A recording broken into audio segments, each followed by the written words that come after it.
Good evening. I'm calling this meeting to order. The time is 5:30 p.m. In accordance with the Texas Open Meetings Act, Texas Government Code, Chapter 551, this meeting is officially open with a quorum present. Our Pledge of Allegiance this evening will be led by students from the West Cliff Elementary School. Their principal is delayed in traffic. Oh, she is here. Is it true? You didn't break any laws, did you? No. Okay, Ms. Gillespie is here, and she will now introduce her students. But first, let's please stand to recite the pledges.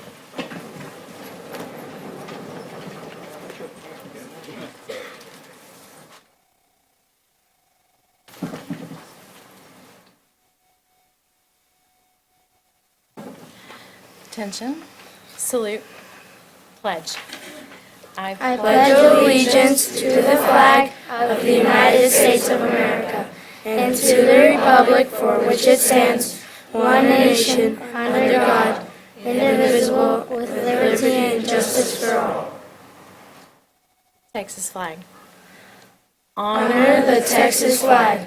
I pledge allegiance to the Texas, one state under God, one and indivisible.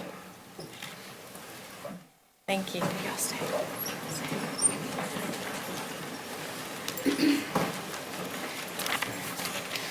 Ms. Jackson and Dr. Scribner and the board.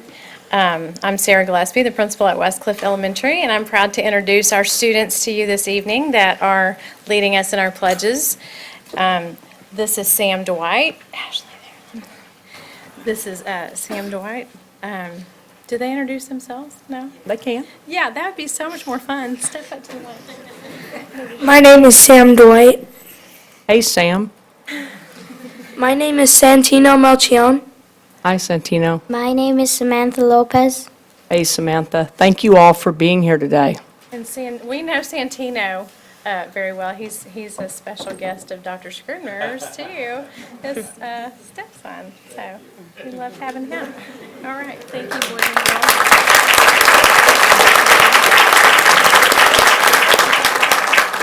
Also with us tonight is our counselor, Miss Connie Johnson. She's amazing, and her daughter. And they wrote all the notes for me. Sam's mother, Edith Dwight, is here, and his father, Mr. Dwight, and your grandparents are here, right? Dwight seniors.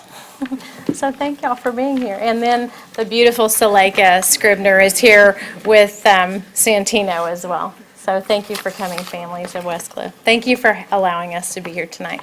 Thank you so much for being here. Clint Bond from Communications will make the remaining introductions.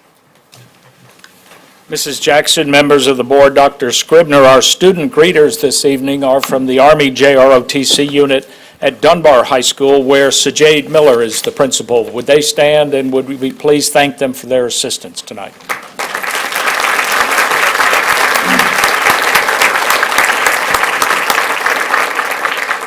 Next, we will recognize a couple of parents from South Hills High School. Would Felipe and Isela Rodriguez please stand? Whether it's cold, raining, or even in the hot Texas heat, Felipe and Isela Rodriguez are always willing to be on the field with the band students, helping out wherever and whenever they can. Mr. and Mrs. Rodriguez have been volunteering in the band program for over 3 years since their son, Felipe Jr., was in middle school. They not only fully support their son, but they make the entire band a top priority by rearranging their own schedules to chaperone all the games that the band attends and providing snacks during the games. Their volunteer work goes beyond the football field. The Rodriguez's contributions have extended into other areas on campus, such as helping with open house, parent meetings, health fairs, and other campus activities. If you need parent volunteers, you can count on them in lending a helping hand.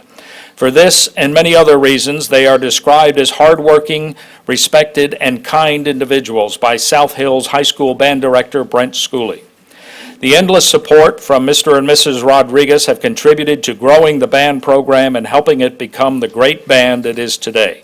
Thank you, Felipe and Isela Rodriguez, for all that you do for the band students and for South Hills High School. And Jennifer Perez will present them with the family engagement certificates of appreciation.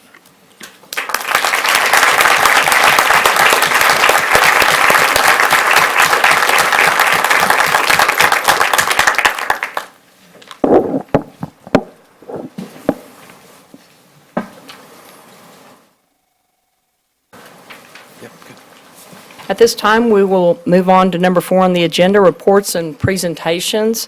A is the Reed Fort Worth presentation. Dr. Scribner, would you like to introduce our presenters from Reed Fort Worth? Well, thank you very much, President Jackson, members of the board, and the Fort Worth school community. We are very excited tonight to invite to the center table two very, very special people. Our BNSF chairman, Mr. Matt Rose, and the executive director of Reed Fort Worth, Kristen Sullivan. They are going to present to the board tonight on a very exciting initiative entitled Reed Fort Worth. For many of you who may not be familiar with the concept, we are engaged in a collective impact movement around literacy across Fort Worth. And there's a difference between collaboration and collective impact. Collaboration means co-labor, working together, but collective impact is much bigger than that. Collective impact, according to John Kanya, who wrote a very important piece in the Stanford Social Innovation Review, and he defined it as collective impact occurring when organizations from different sectors agree to solve a specific social problem using a common agenda, aligning their efforts using data and common measures of success. We are very fortunate to invite both Mr. Rose and Ms. Sullivan to present to us on best practices, what's happening in Reed Fort Worth, what's happening within Fort Worth ISD, what's happening across the district. This is not only a Fort Worth ISD movement, the Fort Worth 100 by 25, Fort Worth, Texas, ready to read, ready to lead, but it involves our mayor. It involves Matt Rose, and I'm honored to co-chair that. This is an important presentation because, as you've heard me share with the school community, that students from birth to 18 are actually in school buildings only 15% of their lives, meaning they're somewhere else for 85% of the time. And that's why movements like this are essential when we're talking about after-school programs, summer school programs, Sunday school, volunteering, parks and rec, and city libraries, everyone in the city pulling the rope in the same direction around literacy. And with that, I'll turn it over to Kristen and Matt, who will take us through this presentation. Thank you, Dr. Scribner. Good evening, President Jackson, Vice President Moss, Secretary Luebanos, and members of the board. My name is Kristen Sullivan, and I am the Executive Director of Reed Fort Worth, the collective impact organization formed in summer 2016 by Dr. Scribner, Mayor Price, business and philanthropic leaders to advance the Fort Worth ISD's 100 by 25 goal. And that, of course, is 100% of third graders reading on grade level by 2025. I'm with our chairman, Matt Rose, you heard that. And we are joined by Zach Ostertag from the Commit Partnership in Dallas, which has provided extensive data support for this work and consulting to us.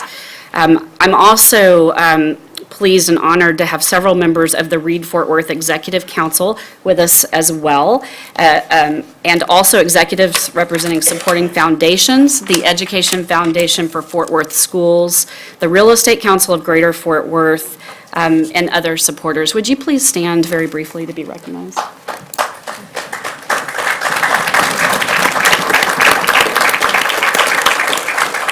Thank you.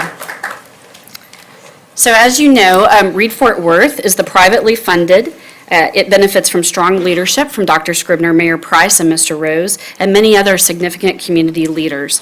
As Dr. Scribner said, our work is collective because we have committed to work together across traditional sector lines: school district, municipal government, county government, healthcare institutions, nonprofits, and private foundations. And we do this because we have learned that one program, one effort, one entity alone cannot change the trajectory of early childhood literacy in Fort Worth. And we know that children can succeed when they're provided equitable, quality resources and support from their earliest years. Reed Fort Worth believes that children will become proficient readers by third grade when they are born into healthy, safe environments, they have quality early learning experiences from birth through their toddler years, and they have excellent classroom experiences in their schools, and they receive the community supports critical to shaping a positive learning environment. Reed Fort Worth has broad community support, and much of it is from private foundations that have long invested in the success of Fort Worth ISD children. When we consider the current state of academic achievement for Fort Worth ISD children, we can see that our educational pipeline is leaking. Fort Worth ISD compares favorably to Tarrant County school districts and those across Texas for enrollment of eligible pre-K-4 students, likely because of this board's commitment to universal pre-K and the district's focused marketing efforts to serve families of very young children, often at their neighborhood schools. And while a majority of Fort Worth ISD children are assessed as kindergarten ready, by the time they get to third grade, only 1 of every 3 children is scoring at the recommended level on the Texas STAR reading exam. Academic achievement remains relatively flat through the end of course Algebra 1 exam, and as Dr. Scribner often notes, third grade reading achievement is heavily correlated with adult educational attainment. In Fort Worth, about 34% of adults hold a post-secondary degree. So how far do we have to go to achieve 100 by 25? This chart shows 3 pathways and acknowledges that the biggest gains must be realized over the next few years if we are to make significant progress toward our goal. And that is because we have to invest more time and effort in the children hardest to reach.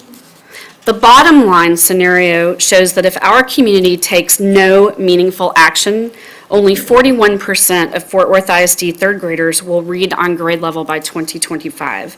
And this projection is based on the district's 5-year growth average for third grade reading achievement at the recommended level.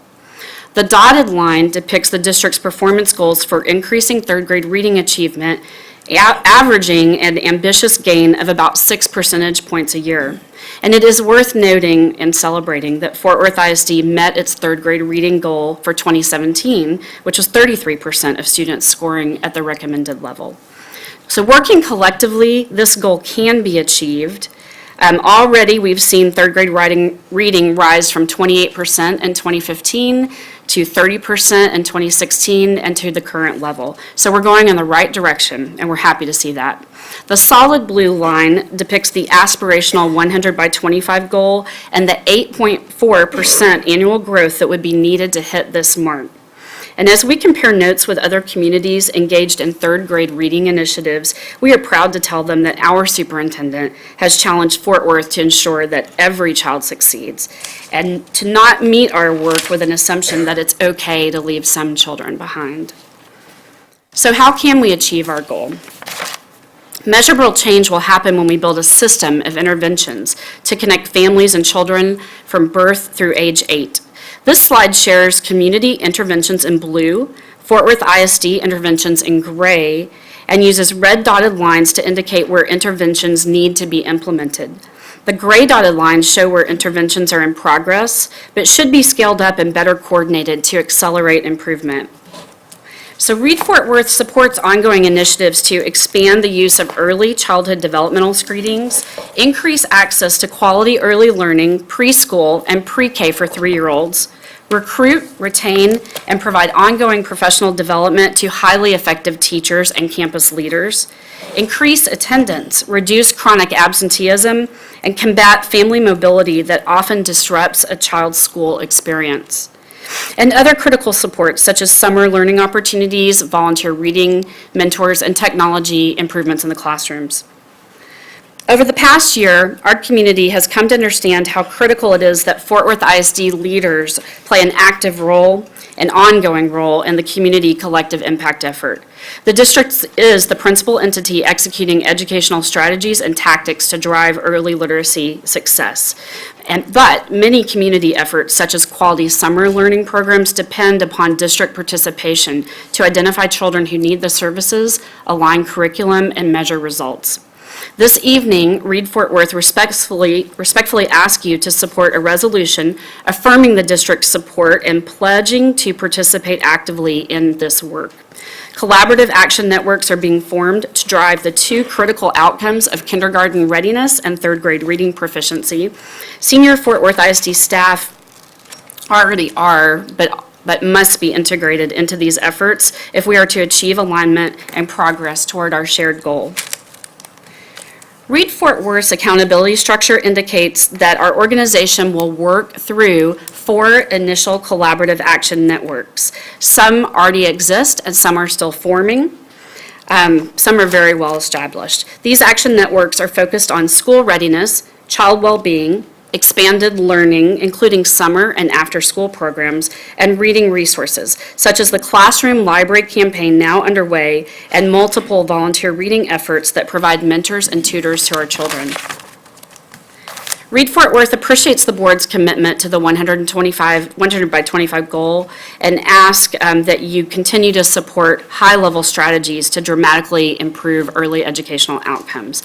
And these are outlined again on this slide. Adverse childhood experiences, reducing abuse and neglect that prevents children from learning.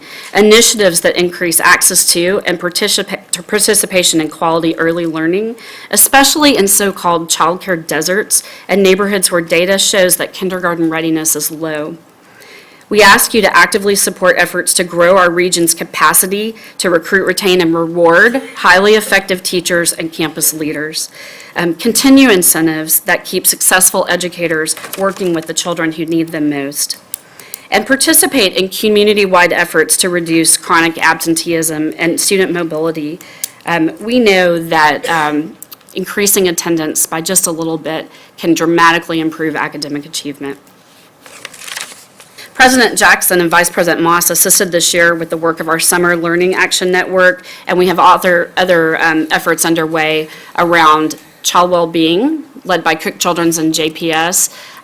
The School Readiness Can is led by the Early Learning Alliance. There are several Fort Worth ISD staff members involved in that work, and so on and so forth. To slide 12. I want to let you know that Read Fort Worth's third grade reading data dashboard has been updated with May 2017 Texas Star reading results and now includes 6 years worth of third grade reading data. And this tool allows the public to track progress toward our 100 by 25 goal by the school district or elementary campus. Results may be disaggregated by ethnicity, economic status, language proficiency, and gender. And in the future, we plan to add metrics for ISD pre-K participation and kindergarten readiness in addition to other features. Read Fort Worth pledges to be the community's partner in tracking and measuring essential data, communicating results, engaging partners, supporting action networks, and advocating for practices proven to drive third grade reading success. And now, let me ask our chairman, Matt Rose, to close with his perspective on our next critical steps.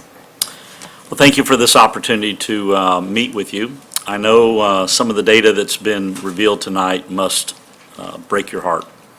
It does mine.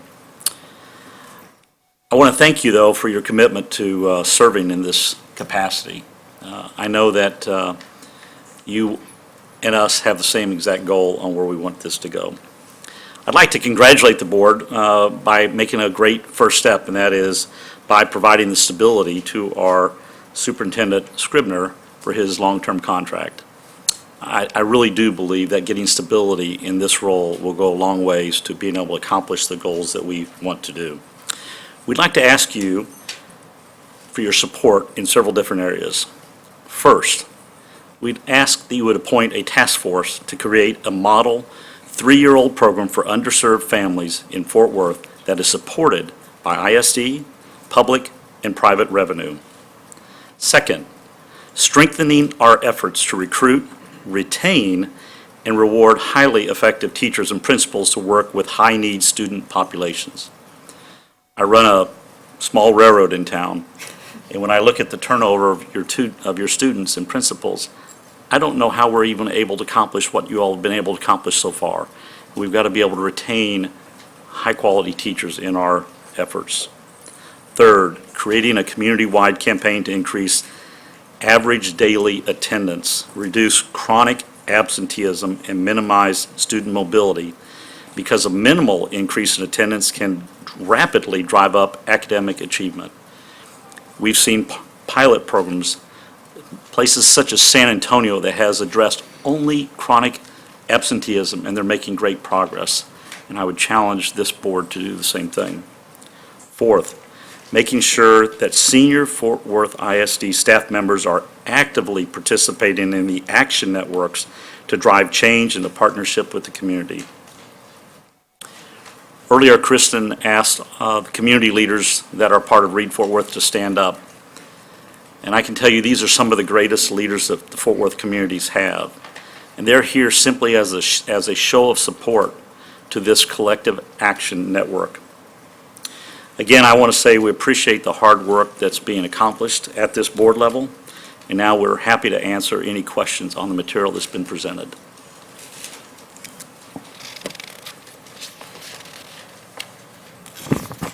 Pause. Thank you, President Jackson. Thank you very much for this presentation. It's great to see how far Read Fort Worth has come, and I agree, it is heartbreaking to see some of these numbers, but it's also no surprise. We've been looking at these numbers for some time. It's time for us to move on and get some action out of them. I want to ask some questions, and I think that we might need a staff member who can answer one of these. So first of all, you spoke of stability, and Dr. Scribner's long-term contract is definitely the first step in that. This board has also taken an additional step by adopting the Lone Star governance model, which is, it encourages the board to focus on student achievement exclusively. And I think our board has come a long way, and we'll have a presentation on that later this afternoon. I know y'all are busy and you probably won't be able to stick around, but I encourage you to follow up and look into some of the work that we're doing there. But my main question that I think is probably will need a staff member to answer. We have had three-year-old programs at some of our elementary schools. We had the 4 model schools that we're working with, Momentous Institute, and I know some of our community partners and foundation partners have been active with supporting that program. Is that something that can be that could be scaled to support this initiative? And if so, how is that something that the district has looked into? And do we even still have those 3-year-old programs?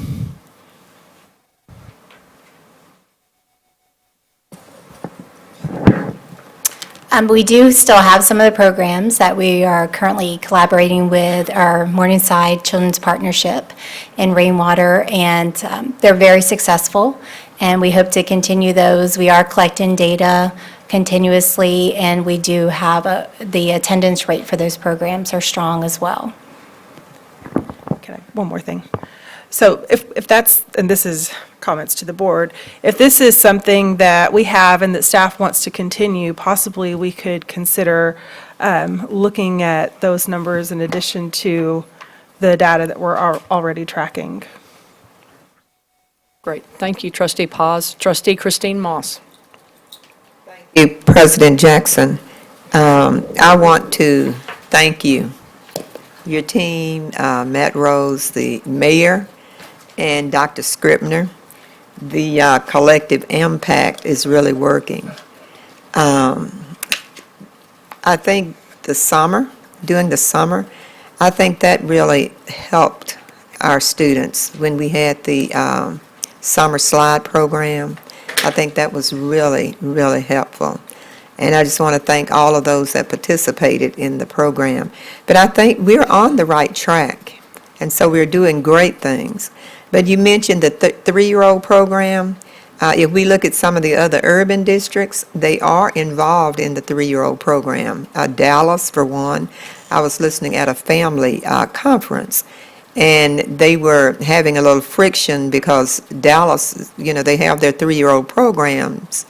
And then the daycare, they're having some issues with that because it's taking their students. So it's worth it. In other urban districts, they're looking at that. We had talked about our attendance. We needed to look at student attendance and teacher attendance. But I don't think we really moved forward with that. But the board talked about that previously. But we do need to look at that and come up with some incentives that will encourage the teachers and the students to attend. And And I know when we have so many absenteeism, we lose dollars. And so we really need to look at that because the CFO brought that to our attention. So that's something I know Dr. Scribner will be looking at.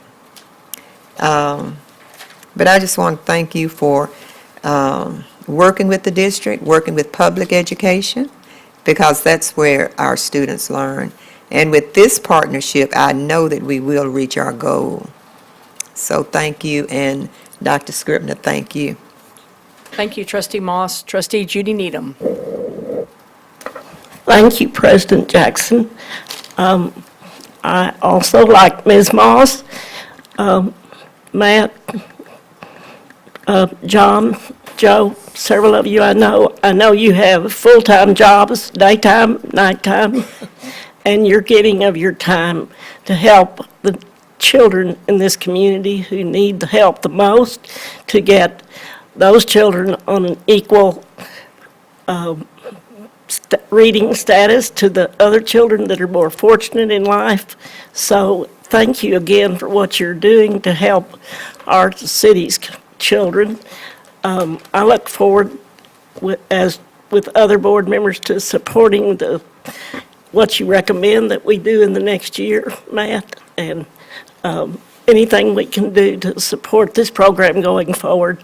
I can tell that I've talked to Kristen off and on that we're making great gains, but we can always do better and do more. So I, for one, but I know this board in total, support everything you're recommending. So thanks again for what you're doing for zero pay, but out of the goodness of your heart. Thank you, Trustee Needham. Trustee Norman Robbins. Thank you, President Jackson. I also would like to thank you all for your commitment to this program. This is the most significant program that we're pursuing. Obviously, if our children can read well, they will learn well and do well. So thank you. And I know that many of you have personal commitments. I've worked with you individually on this topic, so thank you for that. I'm curious, I know that we've got organizations in town that are working to help provide volunteers and tutors and so on, and I know that the Rotary Club is getting heavily committed into this project, and very well should. In fact, it picked it out of all the projects it could do across the city as being the one that was the most significant. So we should all be very appreciative of that. And my company has recently adopted Como Elementary to take on, and I'm hopeful to get many realtors associated with Williams True to engage. But I was curious, how are we doing on volunteer readers and tutors? How is that coming? I would say, Mr. Robbins and Dr. Scribner, that we're working toward alignment. The district recently launched its own in-house 100 by 25 volunteer effort that is matching volunteers with schools. Good. But everyone needs more help now. And it's really important that all of us who have the time and the will to help register through the Fort Worth ISD volunteer portal and sign up now. Reading Partners needs volunteers at each of the Leadership Academy schools. Read to Win is looking for volunteers. There are, I believe, about 34,000 Fort Worth ISD children pre-K 4 through 3rd grade. So surely we can get a few more thousand people, but we have to keep working at it. Well, thank you for that. That is really significant, and it takes an hour a week, so it's something that is surely doable. So thank you for your efforts. Thank you, Trustee Robbins. Trustee Ramos. Thank you all. This is great to see, and it's good to see what I would say is a balanced report with data that's data-driven. And I appreciate also some of the sections I was looking for about our ELL population, understanding I think currently our ELL students are about 35%, is that right? What's the numbers looking like in K through 3 range? I know you speak on it, Dr. Scribner. We certainly can break it down grade by grade. I can tell you from a macro perspective, of the 87,000 students we have in Fort Worth ISD, 44,000 come from homes where English is a primary language. just over half, meaning 43,000 come from homes where a language other than English. 4,000 of our students speak any one of 70 languages, and 39,000 students come from homes where Spanish is the primary language. It's a significant initiative. Wonderful, thank you. And I saw in the report where there are campuses who are doing outstanding work with our populations, and then obviously we've got some gaps. So I'd be remiss if I didn't ask you to kind of highlight some of the work that you all are either anticipating on doing or successes that you anticipate having with the demographics. As Dr. Scribner's tagline is, the demographics aren't changing, they've changed. And so the reason I bring that up as well, before you respond, is that yesterday at our Racial and Ethnic Equity Committee, we had a very courageous conversation about what does that look like? What our volunteers look like? You know, are they responsive? Are they trained to be relevant to the community that they're working on? Things of that nature, just so any ideas or anything that you all are doing to prepare for a changed demographic? Yeah, I think when you mention the data and the schools are the most underperforming, if we really want to move this needle, that's where we will go. That's what where we'll add the additional resources. So things like volunteer readers, we really have to break the back of that. I think it's fair to say that the conclusive data is not so conclusive on volunteer readers, but we need the community to be involved in that, and Kent and I have talked about that, and he's committed to that. The summer slide, again, in those various lowest performing schools. Things like our book program. I mean, it's a crime that we have schools that don't have the right books. So we've recently have started a contribution through the whatever it's called, I'm sorry, I don't know. Education Foundation for Fort Worth Schools. Exactly. Where people can go online and give to that. And we had a little debate in the back here on how much has already been raised over a fairly short period of time, but it's not insignificant. And my vision is we go out to the churches and say, would you adopt this school and contribute to buying books to make sure that those teachers do have the full resources. So I think that applying the biggest resources to those underperforming schools, and again, in the data, when you really go through it, we do have a lot of bright spots with low social economic that are really outperforming. And we have to find what those best practices are. And I know nothing, I know a little bit more than nothing now about this business, but I'm still learning a ton. But if I had to stake my entire net worth on it, I would almost promise you that it comes down to leadership. It comes down to leadership of that campus. And so we need to find those principals that are really getting the job done and find out how to emulate what they're doing. And we've seen some of that already in some of the best practices. And again, I know everybody likes to be independent. Your board is very set up to be independent by its very governance. But at the end of the day, I promise you, in the number of schools that you have, there are principals that are really achieving, and we need to find out those best practices and put them across every other school. Okay. So because it's like there's so many moving parts from this huge, massive system, right? Just so that I can publicly state kind of the conversations, the dialogue that's been taking place from committees that we have here, that we're looking for reading material that's relevant to the children. So an asset-based perspective on a book that a child is reading that references people of color and not minorities, right? So we're adamant in our committee that we're 89% children of color. It is an injustice to keep calling them minorities when systemically children of color are now the majority. And so those are the courageous conversations that we've had, the reading materials. And I know that on a statewide and a national level, those are tough conversations. There are publishing companies who are struggling to find academia that speaks positively about people of color and doesn't use these words like minority that have power associated to them. So the question is being asked on a national level.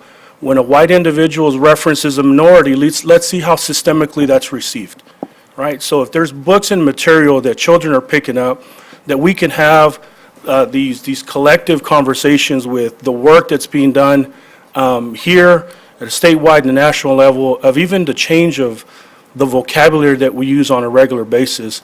There are young people, such again, we'll highlight the My Brother's Keeper.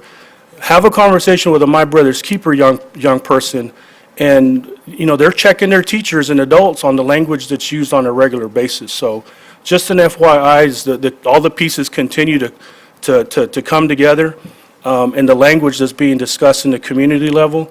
And just really at the end of the day, I agree with you, sir. It's absolutely leadership. And I think that the leadership that I admire and respect the most is one that's culturally responsive and relevant to the population that we're trying to serve. So with respect, Mr. Ramos, that's not what we're focused on. I get it. That's what you need to focus on within Fort Worth ISD. What we're focusing on is making sure that the books are in the classroom. We're not going to be deciding which books. That's how you guys make the trains run on time around this place. We want to make sure you have the locomotives, the cars, and the track. But we're not going to be up telling you how to run your train. Right. That's your job, with respect. I get that. And so with respect, I also say that's where the communication and the dialogue helps us be a little bit more effective if all the pieces, if everyone's communicating as we are now, as I'm seeing the work that's being done, I just don't want to get to the point where there's assumptions being made at some point, and, we should have had that conversation. It's just more of, if you know what the right hand's doing, we know what the left hand's doing, I think that we provide an overall better service. And I know we're all moving in the same direction, but that's why we call them courageous conversations. We have tough conversations that make people uncomfortable, but we get better results at the end of the day. So thank you. Thank you, Trustee Ramos. Trustee Lubanos. Thank you, President Jackson. Thank you for all you do for our community. Thank you for creating this initiative, along with the superintendent and Mayor Vice Price and Mr. Ross. Thank you for helping all the children. Thank you to all the volunteers who are here today, and we need more volunteers, so if anyone else is interested, we need your support to help out these 33,000 students to be able to read, because we want them all students to succeed and to do well.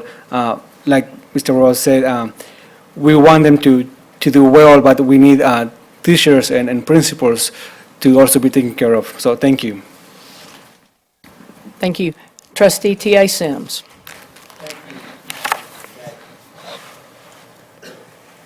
Basically, I want to say thank you for what you're doing for our children. But I, for one, know that leadership is the key. And one reason that I know is we can have a good principal in place, and that school can have reading excellent. And if that leadership leaves that school, in less than a year, you can tell the difference. So I heard somebody talk about turnover. That's very important. And as a board, when we have that leadership and we know that it's there, I think we need to go in and fight to keep these people in place. We don't need to let them retire or go someplace else. And I think that's the key. If we keep good leadership and good teachers, you're going to see a difference. And we are, in some instances, not in the type of shape that we want to be. But we have had some schools that were doing excellent. And we know what they were doing, and we need to keep that in place. Thank you. Thank you, Dr. Sims. And I want to thank each trustee tonight for speaking up first. Also, I want to thank you all for being here. But most importantly, I want to thank you for the work, because I know it's hard work, but it's also hard work. With regard to average daily attendance, that is our only revenue stream. It's $28.55 a day per child. What we know is kids with asthma cost about $1.2 million a year to the district in lost revenue. More importantly, what we know is those are the children that become overage and undercredit. We do have a program for asthma. I was just on the phone with UNT Health Science Center today. So that is one way, year over year, I think we can boost the average daily attendance. So that's good news. The next thing I wanted to mention was that Carter Cook, I believe, has a list. Is that right, Kristen? with regard to? Yes, may I respond to that? Yes, To Mr. please. Ramos specifically. So the Read Fort Worth is raising funds to purchase books, but the Carter Cook is the co-chair of this effort, and Carter Cook is the library director for the Fort Worth ISD, and he has developed list of culturally relevant materials, and they are building protocols for those purchases. The principals need to weigh in on what materials are purchased for which schools. Great deal. And that's what I was looking for. I was looking for you all to be able to highlight, because I know a number of your team members. I know Great. you're doing a lot of great work, but I also think it's important for the community to hear the great work and how responsive you all are on a daily basis. So thank you for telling us about that. Thank you. And I also wanted to mention that East Fort Worth Business Association is holding their $5,400 donation back until we can also make sure that our books are culturally relevant in East Fort Worth, and those are in the Eastern Hills Pyramid, which I think Ms. Moss has the majority of the schools within the pyramid. So with her on the Racial Equity Committee, I can assure you we'll be on it. Thank you, Mr. Ramos, for those comments and the questions. Does anybody else have any questions? Then I'll hand it over to Dr. Scribner.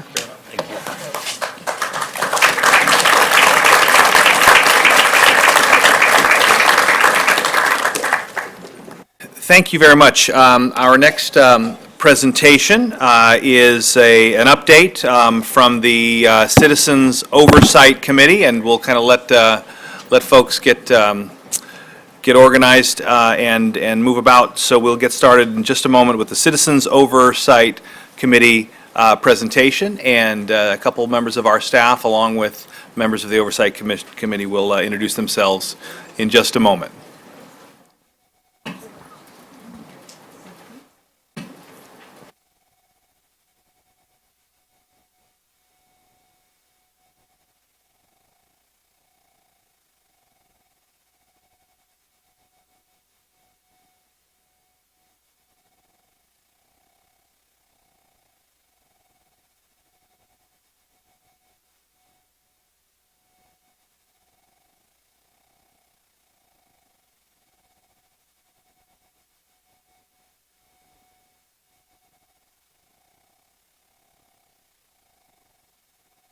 Molly, go ahead. Oh, I'm sorry. Go ahead. Mr. Williams, I'm sorry, Mr. Williams. President Jackson and to other members of the board and to the Superintendent Scribner and to this august body, it's a pleasure for us to have an opportunity to come to speak with you, to give you just kind of a summary of what the staff more than likely has already given to you. So we're just not going to make it long tonight. We're just going to make it where you will have some ideas about what has happened. We talked to our chairman, Isaac Manning, who is away. He was not able to be here tonight. He is somewhere between Washington, D.C., and the state of Washington. And then you have, he's somewhere between there riding bicycles. He's trying to go, he and some others are doing that. And so he had asked three of us to make the presentation tonight. I also like to say that we have in the audience, we have a couple of the members of the COC. I'd like to recognize them at this time.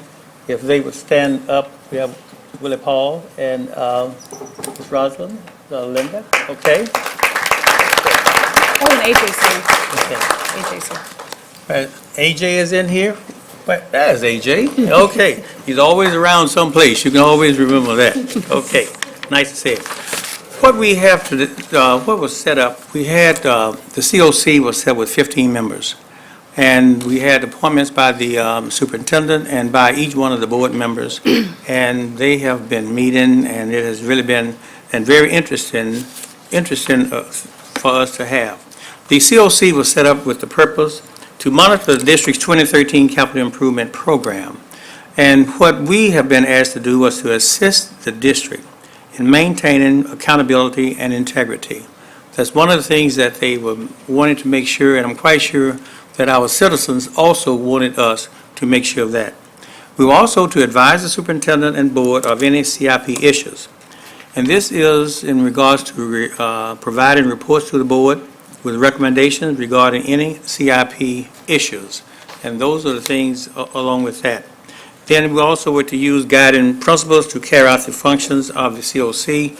And really, those principles primarily just deal with being honest and making sure that we're looking out for the money that had been voted upon by the citizens of Fort Worth, Texas.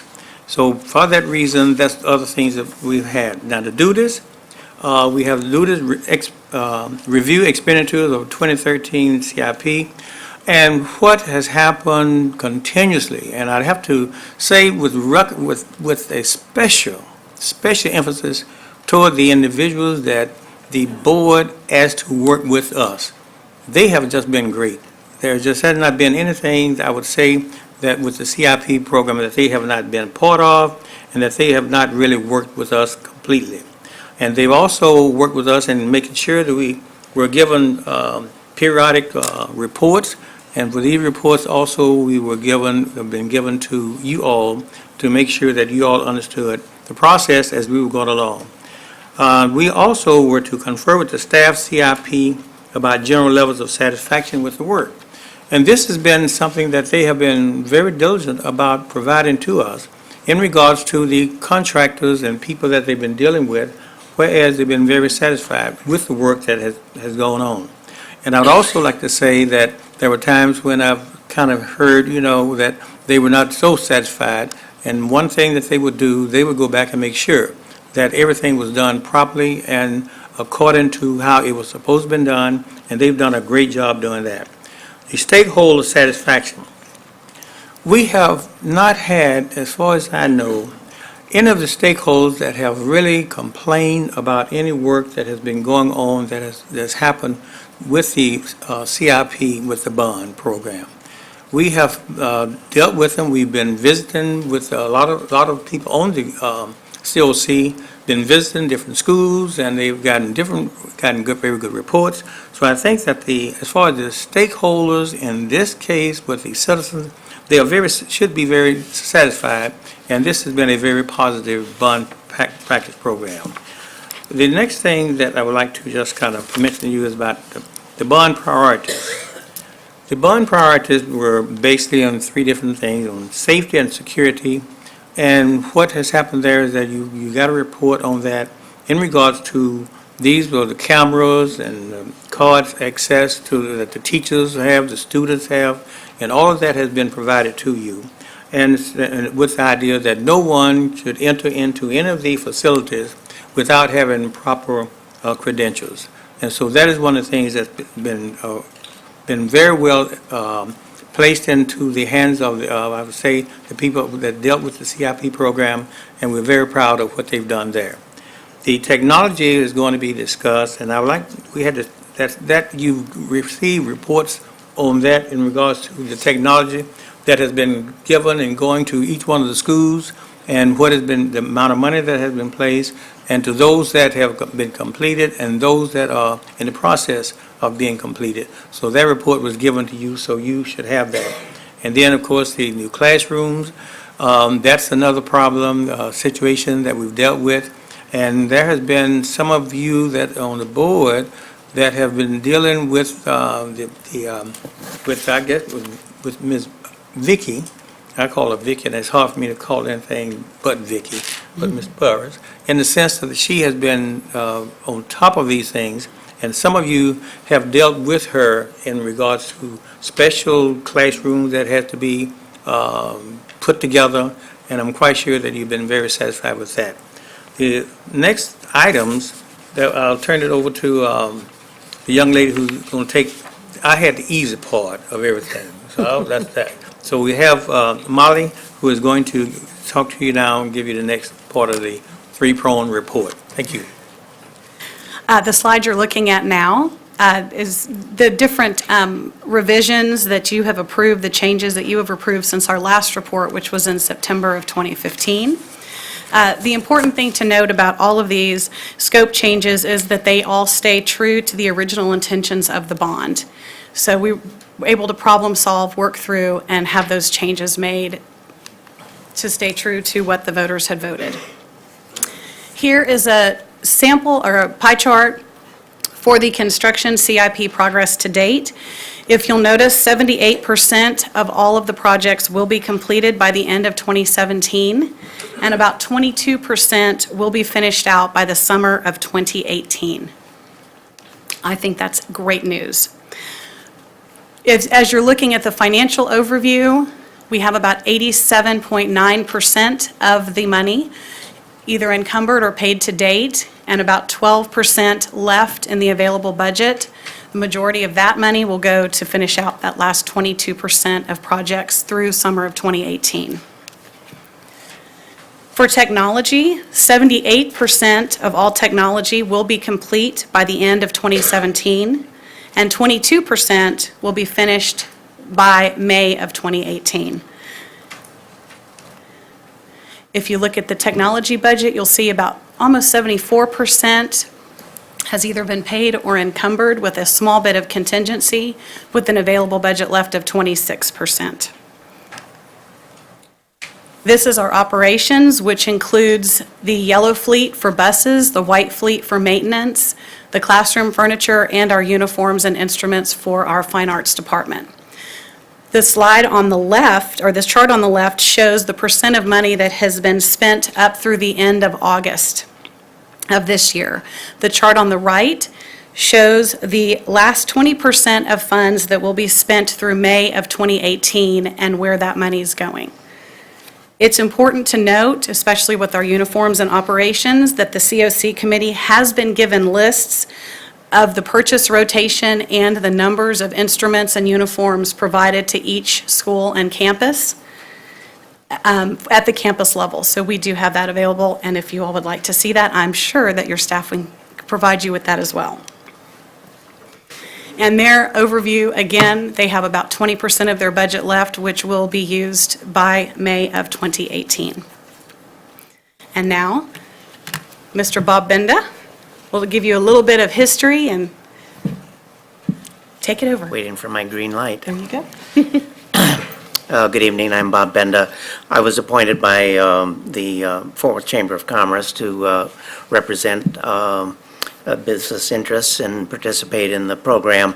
My background is in commercial construction, so it's been a really very rewarding process to be involved and work through some of the challenges that were encountered during the initial stage of the 2013 bond program.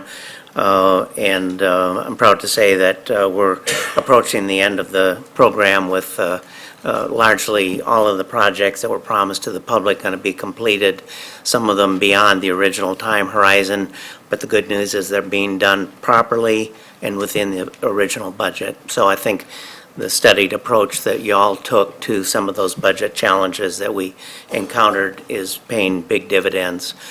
We began meeting in March of 2014. And I might say that the bond, of course, was improved in the prior November, and the program manager wasn't actually finally approved until January of the following year, and then, of course, the COC committee was appointed. And as we all know later, when we ran into some of the budgetary challenges that we had to work through, we could have really used those additional 2+ months of spooling up time that occurred before we had the program manager on board. So I just bring that to your attention as you prepare to address the next bond program that hopefully will be approved very shortly by the voters, that we can't emphasize enough the importance of getting a quick start, appointing your program manager and your oversight committee to really gain that momentum at the beginning of the new program. Just want to point that out. As we met those challenges and under the great leadership of Chairman Manning, I think we quickly saw that there were some really serious threats to our being able to deliver on what the bond package included. And we are very appreciative of the fact that when we brought those concerns to you, you took very immediate and decisive action, stepped back, took a look at how to prioritize that spending, and I think the end result really bears out that was the right course of action. At the time that we met those challenges, we didn't just muddle through it. You stepped back, you analyzed it, and then we had a good plan of action going forward, and we really commend you for having that presence of mind. I think that those solutions that we came up with, of course, they caused about a 6-month pause in the program, and while you worked out those things. So it's important, I think, to note now that with the program winding up early in 2018, those 6 months were a good investment of time, but they certainly led to the final completion of the program in an orderly manner, somewhat later than what you had originally intended. I can't say enough about the support and collaboration that we've had with your staff. As a layperson, not familiar with the business of the district, they did a tremendous job of educating us on the financial dynamics and contract dynamics of this program. Really put us in a position to contribute in a way that we could not have if we didn't have their support and collaboration. As you know, we had to step back and really add an adequate contingency to the 2013 program to cover some of those cost overruns we were experiencing. Again, the structure of the 2017 bond has a much more conservative and appropriate contingency built into it. I think the foresight that you've had in ensuring that contingency will ensure that we're not put in again in a position where we have to go back and reassess priorities, because we'll have adequate funds to cover the shortfall, and in the good case that we don't need any of that, it'll allow those dollars to go further at the end of the program. So we commend you for that. It certainly was a challenge at the time, but I feel at the end of the program as a citizen, the priorities that you made in terms of which projects were deferred, which were largely maintenance and operations projects, and projects that were less instructionally critical, really were the right choices. And those projects haven't been forgotten. Many of them were addressed through operations and maintenance budget. Those that were deferred are still on the table for review, and certainly can be considered to be integrated into this next program where that would be appropriate. The committee as a whole was really committed to working out these challenges, and I think you're aware that we changed our meeting frequency from quarterly to monthly, which was a different contract than every one of us had signed initially, with no increase in pay, but we felt it was the right thing to do. And I think this really underscores the importance of the appointments that you make to that committee, and those that you'll be considering to make to the next one.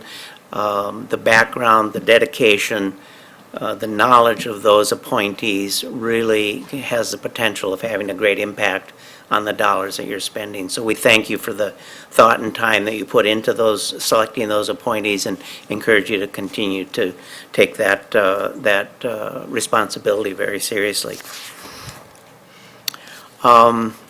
In closing, once again, we'd like to thank you all for your quick and decisive action when we ran into the 30% plus cost escalations in the middle of a booming Fort Worth economy that weren't anticipated when the bond was originally priced. I feel at the end of the day, the instructional intent of that program has been met, and the impact on the student experience has not been sacrificed in any way. And we greatly appreciate your dedication to that. Many of you have attended our meetings. We encourage you to continue to do that, not only to observe, but certainly to participate. We greatly value having access to you and your global perspective on the priorities of the district, and they're very helpful to us in our deliberations. So we encourage you to continue to attend whenever your schedules will allow. We've had a suggestion from our committee that you consider with the next COC possibly creating a roving meeting location and get it out into the district, to some of the district facilities, to give your constituents an opportunity to participate in our open meetings. I don't have the first clue about the logistics of that. We don't come to you with a firm proposal, but we think it would be another good way to further educate your constituents about the difficult decisions that you're having to make when you invest in our facilities that are all in great need. I had the privilege, among others of us, in participating in the long-range facilities master planning. The instruction drives construction. We applaud you for that. It was a very eye-opening and energizing experience personally, I will say. And we think that the foundation that it created for this bond that you have proposed is tremendous. As good as the outcomes from the 2013 bond are going to be, we think this one is really positioned much better for success from day one. Again, we think it's critical that you get a jackrabbit start with getting up and running, getting your consultants on board, and moving forward with haste. But we really feel that the planning that you've done through the long-range planning exercise is really going to be a tremendous support to the program being successful and doing the right things that are going to affect the kids' learning environment. So we thank you for your support, and we're happy to answer any questions that any of y'all would have. Looks like no questions, and that would be good for this A-team because you all are always ahead of the game. I do want to say, Mr. Benda, I think that the VPA STEM that you all helped guide would be a wonderful meeting place when you hit the road out into the neighborhoods. And it looks like Trustee Christine Moss has a couple of comments. Thank you, Mr. Bender, Mr. Williams, and Miss Molly, and all that worked on the committee. Thank you for your time, because I know it took a lot of time from your busy schedules. And even if you're retired, it took away from your golf games. So thank you so much, because we know we did get a late start, and we've learned from that. So this time, and I have confidence in Fort Worth, that our bond will pass, because our children need more resources and they deserve the best. And so once we do that, we will get a quick start, and we're all ready. And so we do appreciate all of the advice that you've given us and how you've supported and ensured that our facilities met standard and what the constituents voted for. And thank you. Thank you, Trustee Moss. Trustee Judy Needham. Thank you, President Jackson. As I thanked the group a while ago, all of them weren't gainfully employed. Ms. Moss beat me to it. I know this is taking Mr. Williams off the golf course. And Molly away from her volunteering for all her other schools. And Bob, you're the only gainfully employed here. Hopefully you can be just pure volunteer someday. We thank you for your expertise and all your time, and for the wise ways you helped us get through this. We started, I think I heard the other day, with 16 million. Is that right, Vicki? In the contingency? 14 million. And we've probably got a good bit more than that left over. And y'all have helped us, along with Elsie and Vicki and others, get there and get it done. Almost all of it, all done on time. I hope the three of you will consider, I didn't ask anybody else, but repeating on this committee, but we need good people like you, so you can just plan your golf game accordingly, Bert. Okay. Thank you all again. Evidently, that was, you have to find your replacement or you're still here, Mr. Williams? Is that what I just heard? Thank you all for being here, and we're going to move in now to Lone Star Governance. Okay. Yeah, just a brief one.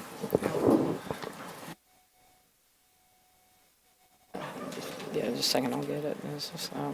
I'll make this statement and hand it to you. Just gonna let them sit down.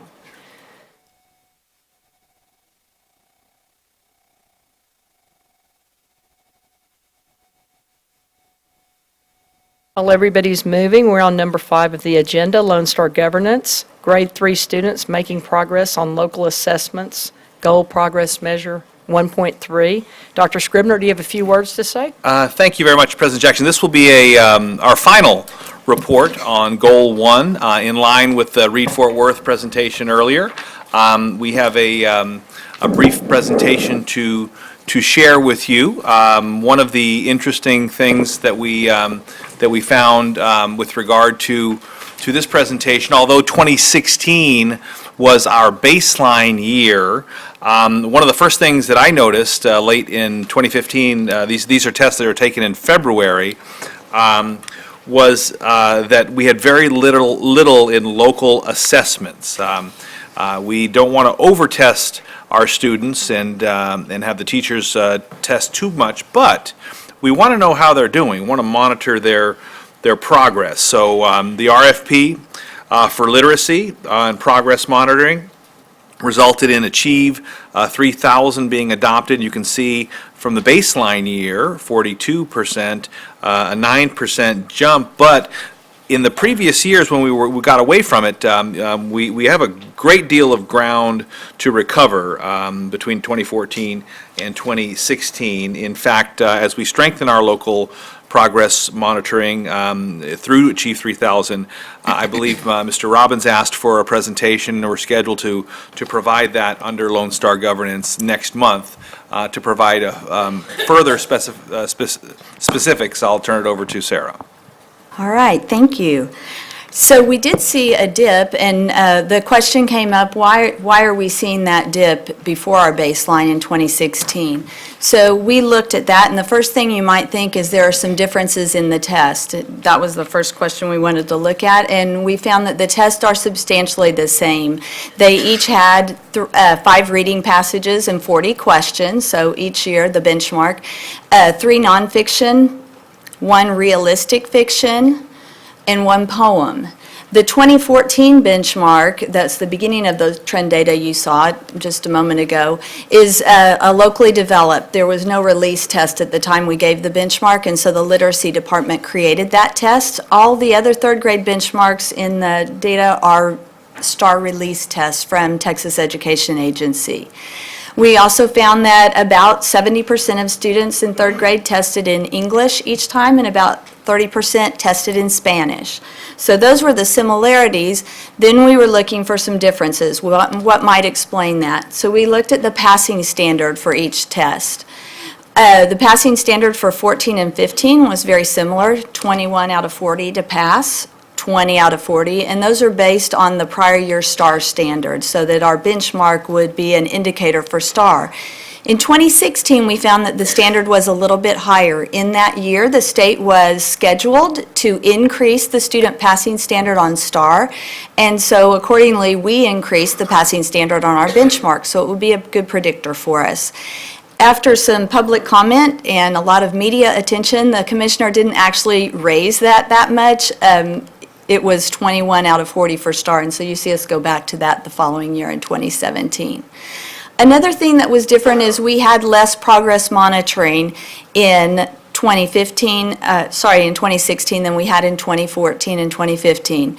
In 2014, we were using 6-week CBAs to monitor students' progress, and so a third grade student would take a short test during the class to monitor their progress in reading, 1 in October, 1 in November, 1 in January, prior to that February benchmark. In 2015, we changed the name. It was another acronym, short cycle assessments. But again, they were brief assessments taken in class. These went 3, 6, and 9 weeks with a very short 3 and 6 week assessment and a little bit longer 9 weeks assessment, ending in the benchmark in 2023. When we got to the 2015-2016 school year, we had no curriculum-based assessments or short cycle assessments as a part of our local plan. We gave 2 benchmarks that year only, one in November and one in February. So there were less data available for principals and teachers to monitor student progress leading up to the benchmark. In 2017, as the board knows, and Dr. Scribner just indicated, because of that lack of progress data, we implemented Achieve 3000. We gave the level set test that's a part of that system for the first time last October, and that was followed by use during classroom instruction 2 times a week, and then monitoring both at the campus level and at the district level, followed by benchmark on February 20th of 2017. And you notice there that we exceeded our goal. After those couple of years of dips, especially a large dip between 15 and 16, we recaptured some of that ground, and we expect that this will continue to go even higher this year when we started before October. Next year, or this February, we will be giving yet another benchmark. This year, the test will mirror the state's change because the state has shortened, under state law, they were required to shorten the test. And so it will still be about a 53% passing standard, but it'll be 18 out of 34 questions. This next slide shows you just a breakdown by student group. So we have Hispanic, African American, White, economic disadvantage, the English language learners, and special education. And as I noted on the last 2 presentations, and the board has discussed, our African American student performance is much lower than that of our Hispanic and our White peers, and we are carefully watching that with both our racial equity committee and in curriculum and instruction, looking at ways to better support those students. As you can see, in February, on the 23rd, our 3rd grade students will be taking a literacy benchmark, a reading benchmark. This will be their first experience with a STAR formatted full-length test. The benchmark covers all tested skills for the 3rd grade level, and it gives us more detail about the concepts for individual students. So we use that data to plan and help teachers collaborate. As you can see in the next slide, we have a plan where campus principals, we talk about taking best practices and mirroring those. We do that with our teachers during our professional learning community. When we look at the benchmark data, we work through our PLCs and we work on targeted plans for our students. Some of that includes Saturday camps, after-school tutoring, as well as reteach time within the classroom, within the core instructional hours. We also have our principals collaborate with our executive directors as well as with each other on best practices and plans to support students with different concepts that maybe some teachers are more successful at teaching than others, and how can we support those teachers as well as principals across the district. So using the data to guide student learning, in academics, we use the data to identify a focus for curriculum enrichment and extension. An example of this is Figure 19, one of our TEKs, which focuses on comprehension, making inferences, and critical thinking. And this is introduced in kindergarten, and it's tested all the way up through English 2. So it's a strong TEK for us, and it's best taught in small group guided reading. And professional learning is provided through our literacy team under the leadership of Ms. Sharon Upaka and Ms. Michelle McComb, as well as supporting instructional teams at their campuses with partners such as NIHouse through the Structured Phonics program. We also are working with Region 11 and United Way through the Lone Star Literacy Institute for kindergarten, first, and second and third grade teachers, specialists, and the bilingual ESL, and also the special education team. This year, we also have a strong focus on developing literacy capacity through coaching. All of our external partners work with us, with our teachers and our principals, through coaching following all of their professional learning, in addition to the professional learning.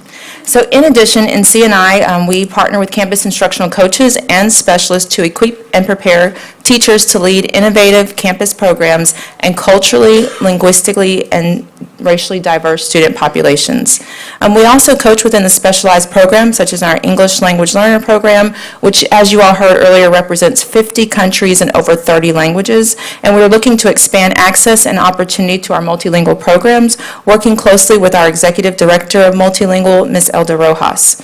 So dramatically improving the literacy outcomes for third graders takes a team approach to align our systems between departments, including new teacher induction, professional learning and innovation, equity and excellence, school leadership, Also, our specialized programs such as special education, bilingual ESL, our resources, our schools, and most importantly, our community. These connections provide us with the basis for system-wide impact. So with that being said, thank you so much for your time, and open the floor for questions. Board, any questions at all? Trustee Moss. Thank you, President Jackson. You know, this one I have to speak. And I know we have new administrators and new team leaders and all of that, but, you know, I'm just still disappointed in grades because in 2014, we were at 61%, and then we lost 10% in 2017. So, but we did gain. So I'm just really, I'm just hoping that this is the team that will move our students of color, black students. You know, we really have to provide more professional development for our teachers because it appears as though our teachers need professional development in even teaching reading literacy. So I'm really looking forward to that, Ms. Karen. Yes, ma'am. Yeah, our elementary schools, we have really got to do a better job. But, you know, this report doesn't really help me. So what board meeting will you have the scores from the STAR by schools? I'm interested in schools, you know, which schools, and I want to see their test scores. So what board meeting will I get that information? Good question, Ms. Moss, and I'm happy to tell you, because I knew you would ask that tonight. That's right. I wanna That TEA posted the preliminary taper reports. We got an email, and we will be formatting those tomorrow so that we can send them to the board electronically, and we will also provide a paper copy if you would like. It's a number of pages, so we'll definitely send it to everyone electronically, and then anyone who would like a printed copy, we can provide that as The well. electronic is okay. I just need to see them. Yes. Okay. They don't do a real great job of breaking it up. It's one long file, and so we're going to format it so that you will have it listed by school. Like you usually do, format it so I'll know what school. Which school you're Yes, looking at. That's it. Thank you. Yes. Trustee Paz. Thank you, and thank you for asking that question, Mrs. Moss. I know that I was at the Council of Great City Schools this weekend with Ms. Arispe, and you know when everyone got the email with the results because all of the Texas people scattered to go. They all had to go back to their room all of a sudden. So thank you for this report. I really appreciate this. I know that it's not comfortable to look at these numbers, but we are showing growth.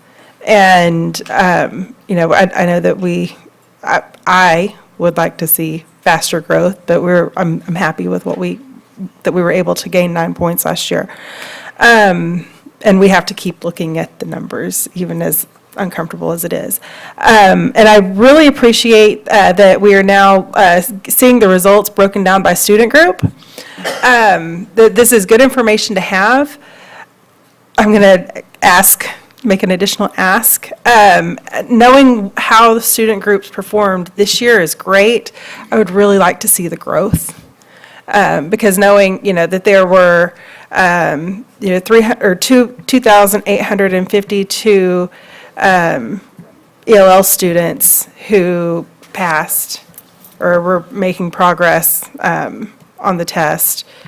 I don't know how that correlates to last year. I know that 45% of them are passing, but how many do we have We last can year? provide that for you. Okay, thank you. Thank you so much, but it was a great report, thank you. I just want to second that's something I'd like to see as well. Happy to do that. Ms. Arispe, I have a question. I'm just concerned.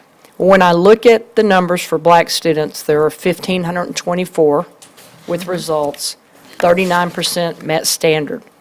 They are 23% of the total students, Hispanic, African American, and white, as you have them listed.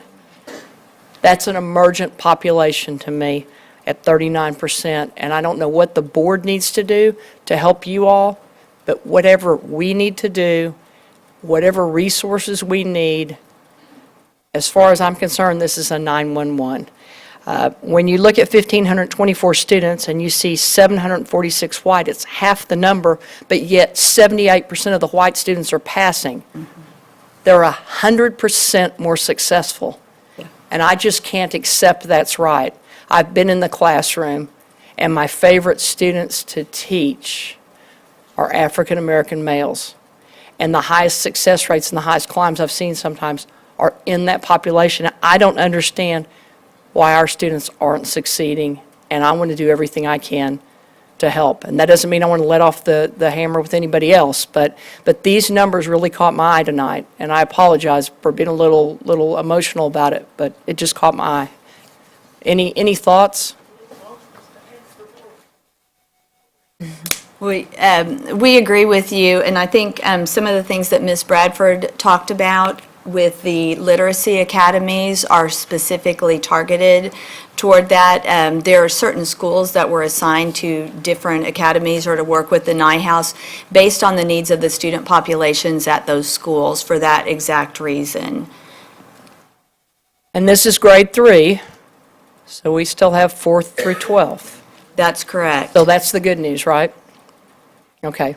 It's the good news, it's the challenge, and we concur, and we feel, the exact same way about our students and our passion for them, and have been working very closely with the team, Equity and Excellence, to really give us adaptive solutions for working with our diverse student populations, especially our Black African American students, and our English language learners as well. Great. Thank you so much. Any other questions? Thank you all so much for a great presentation. Thank you. Take a brief break for anybody that would like to exit before we begin public comment. Also want to say thanks to each of you for being here tonight.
At this time, we'd like to move into public comment, and we'd love for you to stay because it does get cold in here when you leave. So if you're still here, we've locked all the doors and you're here, so please sit down.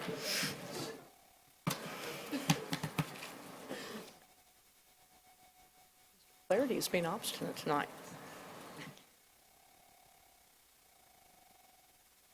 You all are fast. We should play that game with those chairs. At this time, we'll move into public comment. Let me remind you that because of restrictions by the Texas Open Meetings Act, board members may not engage in a verbal exchange about a subject that has not been posted. We will listen and take notes, but the board is prohibited from responding to any inquiries made during a board meeting on any topic and not posted on the agenda. However, the board may reply with 1, a statement of factual information given in response to the inquiry, 2, recitation of existing policy in response to the inquiry, or 3, direct the person to visit with staff about the issue. While the board listens to concerns of a general nature and issues of common and individual concern, the board will not hear complaints about specific individual employees or public officers during the public comment session. Speakers shall refrain from mentioning names of individual employees or public officers during their comments. Any employee, parent, or other member of the public is asked to comply with the appropriate grievance policy, to have a complaint heard pursuant to the applicable board policy. In accordance with Board Policy BED Local, speakers shall have a 3-minute time limit, and we ask that you please observe that rule. Furthermore, a speaker may not relinquish his or her time to another speaker. Delegations of 5 or more persons shall appoint 1 person to present their views before the board with the time not to exceed 5 minutes. At this time, I'll begin to call the speakers down. Keisha White and Gabretta Giron.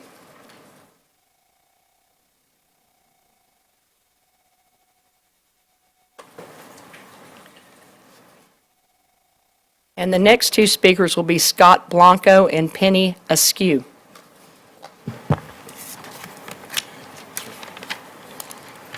Good evening, members of the board, Dr. Scribner, President Jackson, and esteemed members. I come before you to support YM Young Men's Leadership Academy to be built, its new facility to be built as a full and complete school. Our hearts remain steadfast, as does our hope. It is our hope that YMLA's new building will be built on a site that allows the capacity to include a soccer field, football, track and field, a field house, band room, or whatever else it needs. At YMLA, scholars make the grades. Grant them the opportunity to become the true athletic contenders they want to be. Academic and athletic scholarships change lives without question. Don't stifle any of their college readiness activities. Thank you. The notion that 2 school shared facilities is practically unprecedented in Fort Worth ISD. We already have to practice from pillar to post, despite all of our accomplishments. But every day we show up. We show up in our appearance, we show up with our test scores, we show up with our support, and we show up with our belief in our administration and teachers. YMLA needs you all to show up and do what's right for us. The bond needs to equip YMLA with a full and complete school with room to expand. Thank you.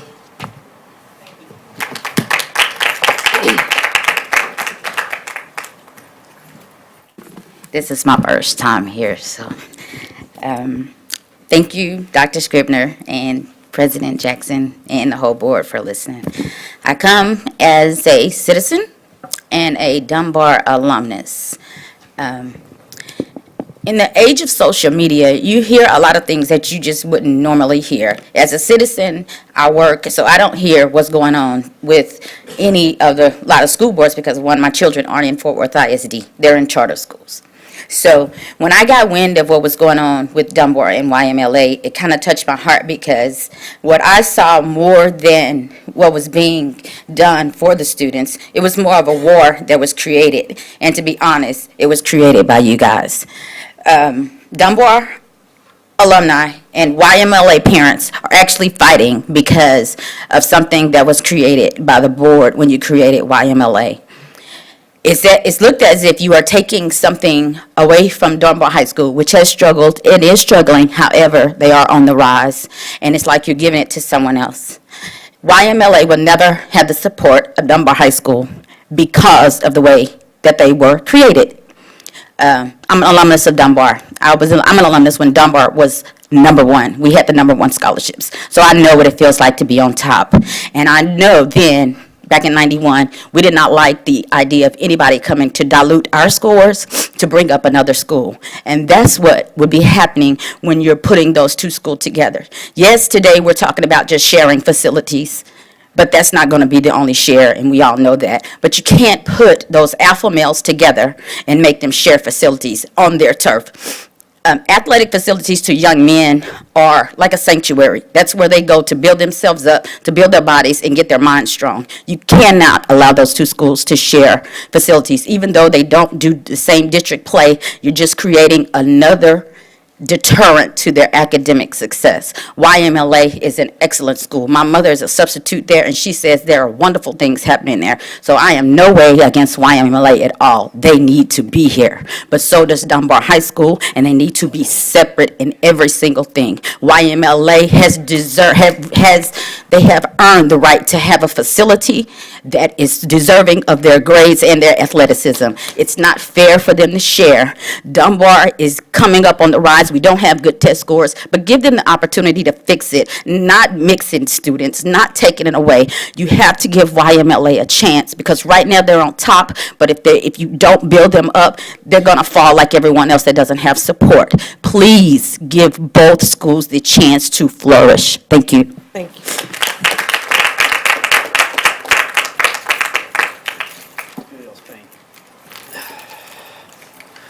Dr. Scribner, esteemed board, I have heard tonight how we need to retain strong teachers. Money is a good way. So what are stipends for? I thought they were an incentive to draw teachers to hard-to-fill, hard-to-teach positions. Now I know they're just hard to get. For example, a science stipend should reward someone like me for choosing to teach pre-AP 6th grade science, 7th grade accelerated science, 8th grade pre-AP science, caring for gardens, caring for aquariums, running a science club, chairing a middle school science department and a high school science department last year, finding materials for a chemistry class the district forgot to order, running invention convention, mentoring the new teachers who were inadequately trained, running UIL training for science, and some other stuff like setting up a compost bin and maintaining it, and keeping 2 lab storage areas safe. You would think I earned an $1,800 stipend to help me pay the $3,000 ER medical bill our insurance didn't cover. Well, someone must not think so. Someone made it necessary to do between 30 and 50 hours of extra training, 4 Saturdays, 4 community meetings, 2 peer observations, and they want to do 2 peer observations back. That's really 4. And an action research project that could run up to 20 hours of my time. 20 to 50 hours in addition to my other duties. From what I heard, it could be worse. I could be trying for the math stipend. That one's really hard to get. With rising healthcare costs, the generous raise you gave me, and thank you for it, works out to about $7 a month. So I teach summer school, and I would love to have the stipend, but it's not worth it. I'm not even trying. Not one teacher at my school is. We can't give up that much family time. However, I recently read a Fort Worth Star-Telegram article that was astoundingly astute and learned if I was a football coach, it wouldn't matter. I'd be making about $33,000 a year more. Did someone forget the coaches would not have teams, players, without teachers getting them to read and pass? Is there any equity committee studying this inequity, kind of even it out? I see teacher ads begging for educators, and I wonder if anyone understands how hard it is to keep working for a profession that keeps asking so much. I urge you to look at stipends not as a way to force teachers into extra training, but to reward them for all the extra stuff they're already doing. Bilingual stipends, secondary math and science stipends. If you want to keep teachers, you have to understand there are districts that are giving higher stipends for 0 after-hour work. Thank you for your time. Y'all have a great night. Thank you.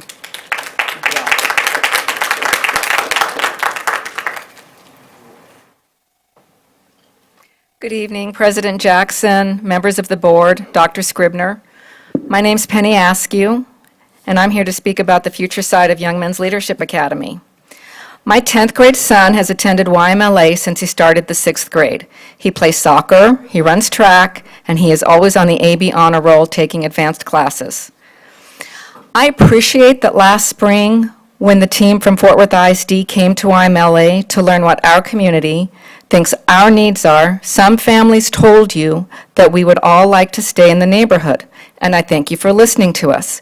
However, we also said that we need athletic facilities and that in our current site, we are landlocked. The current plan for YMLA's new site and facility is, as far as I can tell, also landlocked and does not have athletic facilities. In at least 2 separate meetings, families have been told that we will either continue to share athletic fields with Dunbar High School, or our scholars will have to merge into Dunbar High School's athletic system. YMLA families do not want to be that close to Dunbar High School. We do not want to use the athletic facilities of Dunbar High School. We do not want our athletics merged into Dunbar's. Our scholars deserve their own facilities. Although athletics was not originally included in the plan for YMLA, what works in theory and what works when real young men and real families start living the plan is often different. In this case, the district can see that middle and high school-aged young men need athletics, both as an outlet for their energy and as an additional way to strengthen the bonds of brotherhood that they feel for each other. If YMLA does not offer athletics, you will continue to have difficulty attracting the number of families that you need for that school. I say this as a parent whose son would go there even if there were not athletics. I am not speaking for my son's benefit. I am speaking for all of our scholars. They are amazing young men. I love them all, even the ones whose names I don't know, and they know me in the hall. There are a number of reasons why combining 2 schools for athletics won't work. Among them are the accountability that the students have for each other to make sure each other is keeping their grades up. The teachers and coaching staff seeing the kids every single day to keep the expectations high and to know that they're high. The bonding and camaraderie that goes on. And lastly, there's one thing. The coaches are more likely to play their quote-unquote players. If you know a kid because you have him in 4th period, you're more likely to give him more playing time. That's just human nature. That's not good or bad, it's just how it probably would be. In speaking with other YMLA families, I can assure you that we are willing to move out of the current neighborhood if we must in order for our scholars to have the facilities that they need and deserve. I ask that you adjust the wording in the penny swap and the bond issue to allow us to have more time to determine where that land might be. Thank you. Brittany Hatcher and Cameron Hatcher.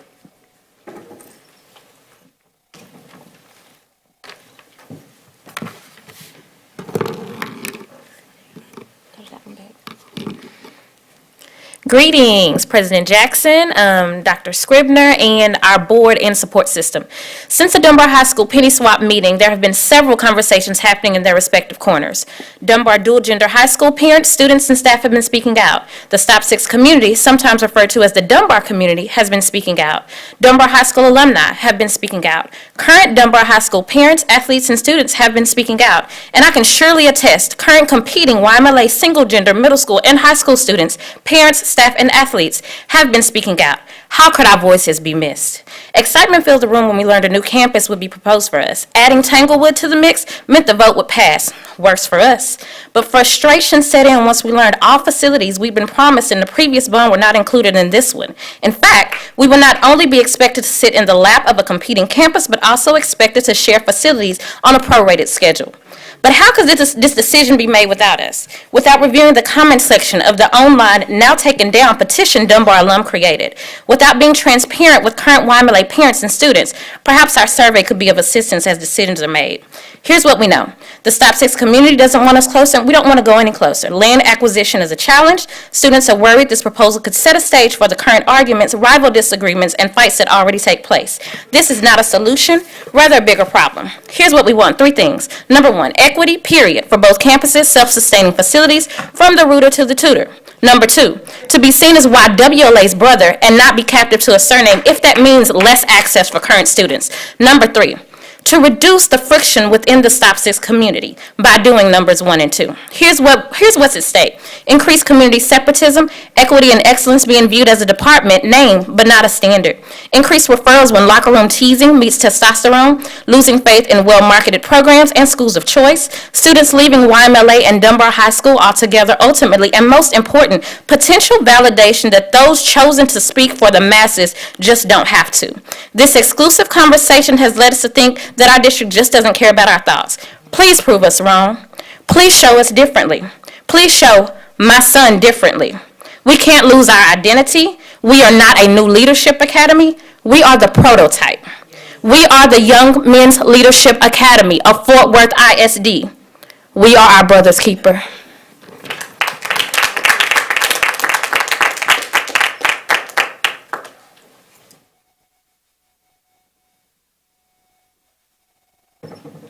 Dr. Scribner and President Jackson.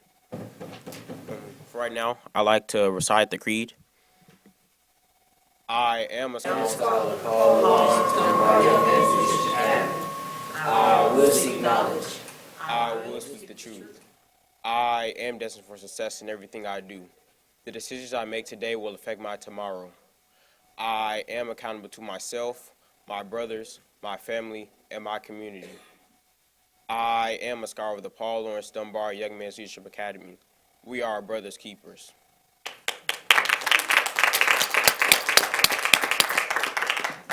First off, I would like to present a visualization of the campus and our athletic facilities. So, if you were to go into the gym, you would notice backpacks against the wall because we don't have enough lockers provided in order to put our students' bags in the lockers. And then you would notice how dirty and unclean the gym floors are. You would notice inside the gym that we only have two newer basketball goals, and the other 4 are rusted and very okay. Is it on? Okay. You would notice that the other 2 are very run down. Now, if you were to walk down the hall down to the weight room, you would notice cracks in the floor. You would notice rusted metal equipment, and you would notice things thrown around. Now, if you were to walk outside of the weight room, also known as our field house, then you would see a hill leading to one of our fields, also known as the practice football field, which has white paint on grass. That is not turf. Now, if you were to walk to the other field, which is our soccer field, we have rusted soccer goals, and then we have paint on the grass. But the grass is also gone, it's barren, it's just dirt. That is not a soccer field. I would like for you to improve our standards of our facilities. Thank you. Thank you. And our final speaker tonight is Michaela Denafield.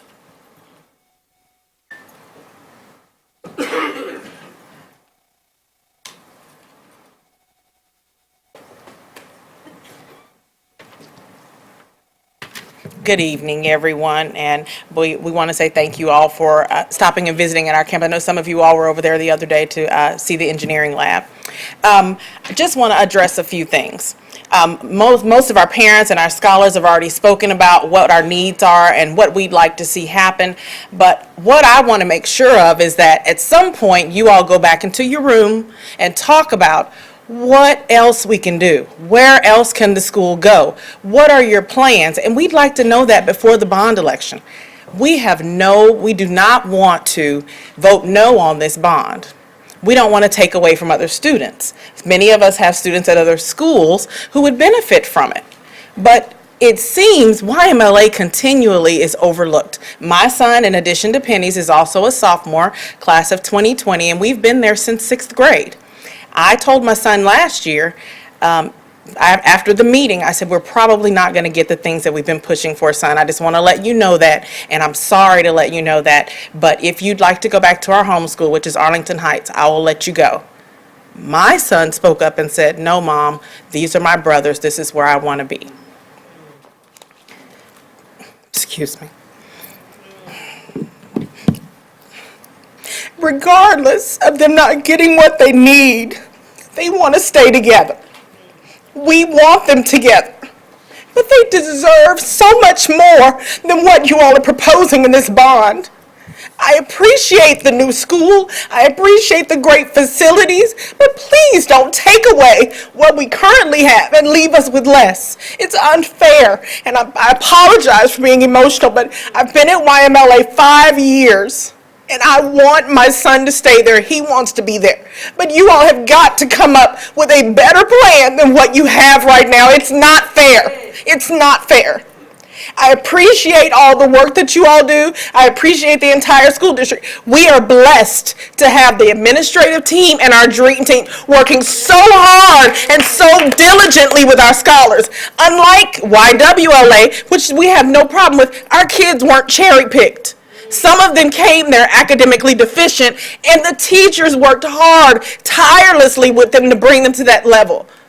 If you had seen our varsity team last year, especially our football team, can you imagine the strides they've made from last year to this year? We deserve better. We appreciate what you're doing, but we deserve better. Thank you. Thank you. This meeting is now recessed and will be called to order in the board conference room.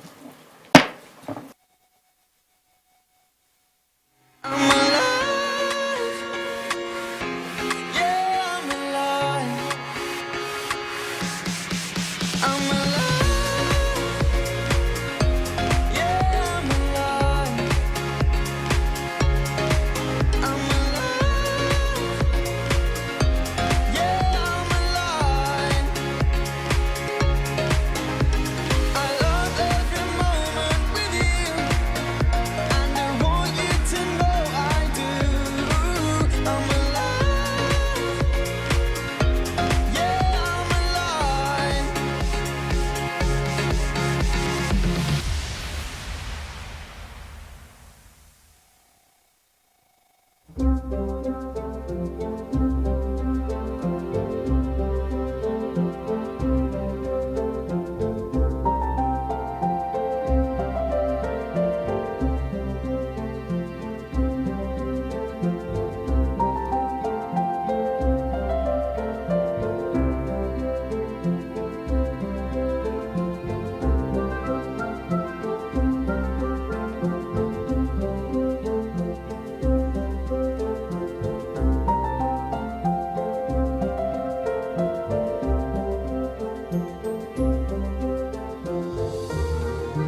In accordance with the open meetings law, the board opened the meeting at 5:30 PM in the boardroom with a quorum present. Recessed open session, the boardroom is now reconvened at 7:30 PM in open session in the board conference room with a quorum present.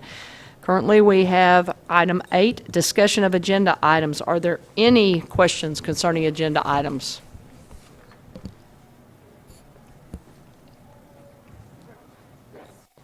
Ms. Paz, in your own time, we're good. It looks like you may be the only one. Sorry, my mouth was full because I'm starving me at 7:30.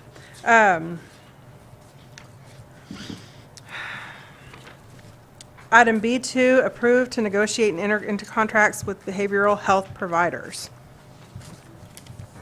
So I don't have my board book with me. I left my iPad at home. So I'm going to try to remember. As I look through the list, I mean, those are all very reputable agencies that we have here on this that we're approving tonight. I have some questions about the decision to bring behavioral health into the JPS clinics. I'm a huge fan of our JPS clinics. I have 2 in my district, or 2 in District 9, not my district. They are very successful. I think bringing behavioral health into these will be successful. From the ones that we have on the list here, which are, I'm not going to name them out, how many are really trained to work with I don't know how to say this. How are they delivering culturally responsive interventions? Are they doing intervention work? How are they going to service these schools? And are they going to? I mean, are they trained to work with our immigrant population? Are they? I have looking at something as big as this. I was kind of surprised that it was the first time that I'd seen anything with it being on the consent agenda. Well, let me clarify. I think it probably got lost in the confusion of the background statement, but these behavioral health services, mental health services, are only for the 4 family resource centers. We're not bringing behavioral health services into the JPS primary care clinics. As y'all may or may not know, in 2003, we established 4 family resource centers. There's 1 in each quadrant of our district. Those are the avenues that we refer our students to for mental health services, and they specifically focus on behavioral health services. So this list of providers are the people that have been identified as eligible to provide culturally relevant bilingual mental health services in and connected to the family resource centers, not at all associated with the JPS clinics. But the reason the JPS clinics are mentioned is because those 6 clinics are part of our school-based health continuum. So as along with the 4 family resource centers. Now, 2 of our family resource centers share space with the JPS clinic, as you probably have visited at JP Elder and at Forest Oaks. They're physically located in the same building, but they're separate programs, separate populations. So this not to exceed $60,000 amount is spread across those 4 family resource centers, and we use that to purchase therapy services for those folks that we can't beg, borrow, or convince agencies to come and provide otherwise. Okay. Does anyone else have questions on this? I don't want to. I do. Okay. I have JPS, the behavioral health centers, the school base. Yes, ma'am. Now, will the students go there, or will they come to the school, or how does that work? So these services are for the family resource centers. Oh, for the family Yes, ma'am, resource for the centers. family resource So centers. it's not the students, like the resource family health center over in TA's district, Dr. Sims. It is. Yeah. Okay, I got it. Yes, ma'am. Sure. Any other questions?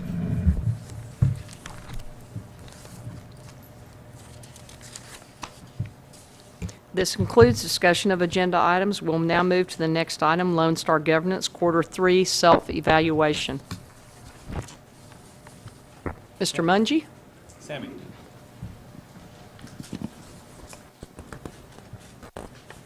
Good evening, Board. I would like for us to accomplish two things this evening. Number one is to facilitate a discussion like we did last time. We are now due for our quarter 3 self-evaluation, so I need for the Board to come up with consensus in terms of where are we with the rubric. The other piece I want us to do is to have an agreement on areas that, as a board and administration, that we're going to work towards accomplishing, if not by the end of quarter 4, by the end of quarter 5. The end of quarter 5 would be March of 2018, and so I want us to begin to also identify those areas that we're going to work towards, so we can put together a timeline and have some working sessions so that we are able to accomplish that. So having said that, we will move through each area one at a time. The first couple of them shouldn't take too much work. Vision 1, it has to do with our vision and student outcome goals that were done in the fall. And unless I hear differently, last time we agreed with 12 points on there, and we still have our student performance goals, and we're still working towards that. And so unless there's a somebody else saying something else, can we agree that we're still at 12 points for that? Okay. That, right?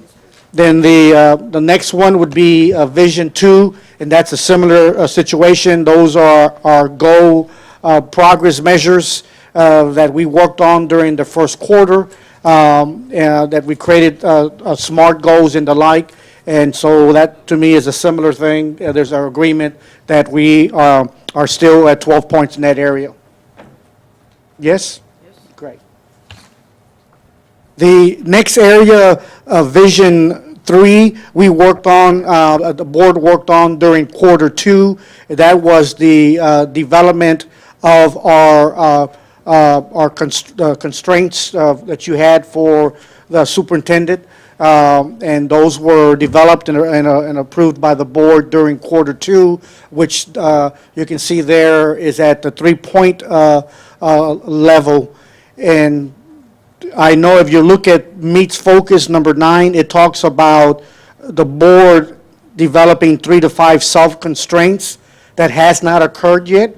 And so based on the rubric, to me, it's showing that as a board, we're at approaches focus, which is 3 points. Yes, ma'am. Did you say the board constraints? If you look at Meets Focus on this one under 9, on the second little paragraph, it states that separate from the constraints on the superintendent's authority, the board has adopted 3 to 5 self-constraints on its own behavior and self-evaluates against one of them each month. Yeah, but Dr. Paz, Ms. Paz. Not doctor, not doctor. We worked on that. We completed that. I just want you to Yes, take we, notice. Mrs. Moss and I visited, and we provided some recommendations to staff to bring to the board for the self-constraints. And they're essentially the ones that are recommended in the manual that have to do with changing AE policy, and I don't want to get out of line. Am I? I don't Okay. remember. I think it had to do with changing our AE policy more than once a year, and conducting activities that would be construed as management of the district, or getting into the superintendent's management of the district, and one other one I can't remember off the top of my head, but they're in the. We submitted those. When did we do that? I think 2 weeks ago or last week. Not last week. It's been longer than that. Well, that I actually have talked to Mr. Moore about them. Oh. Yeah. Last week, when we reached out and we spoke, and you kind of mentioned that you had looked at the 3 that were examples in Yeah. the manual, and so we have those that we can move forward with if that's what the board would like us to adopt, to look at, and we can bring that back for board discussion. Yeah. Yeah. That's an easy Great. win. So what I'm hearing is that We did that. Yeah, we that did that. We're probably still to approach this focus. At the next board meeting, we can bring those constraints for the board to vote on. And so we're going to work on, during quarter four, to have those approved. Then when we do their self-evaluation next go-around, we will have done that. We'll need to develop a process to self-evaluate against those as well, which is essentially just having a conversation as a board about them. Great, thank you. Then we can move on to the next level. This has to do with the constraints, progress measures. These are tied to the superintendent constraints. And once again, during quarter two, the board approved those constraints progress measures. And last quarter gave credit for being at meets focus for 4 points. And so at least unless I hear otherwise, then we will say that we're still there at the 4 level. We can then move into accountability 1.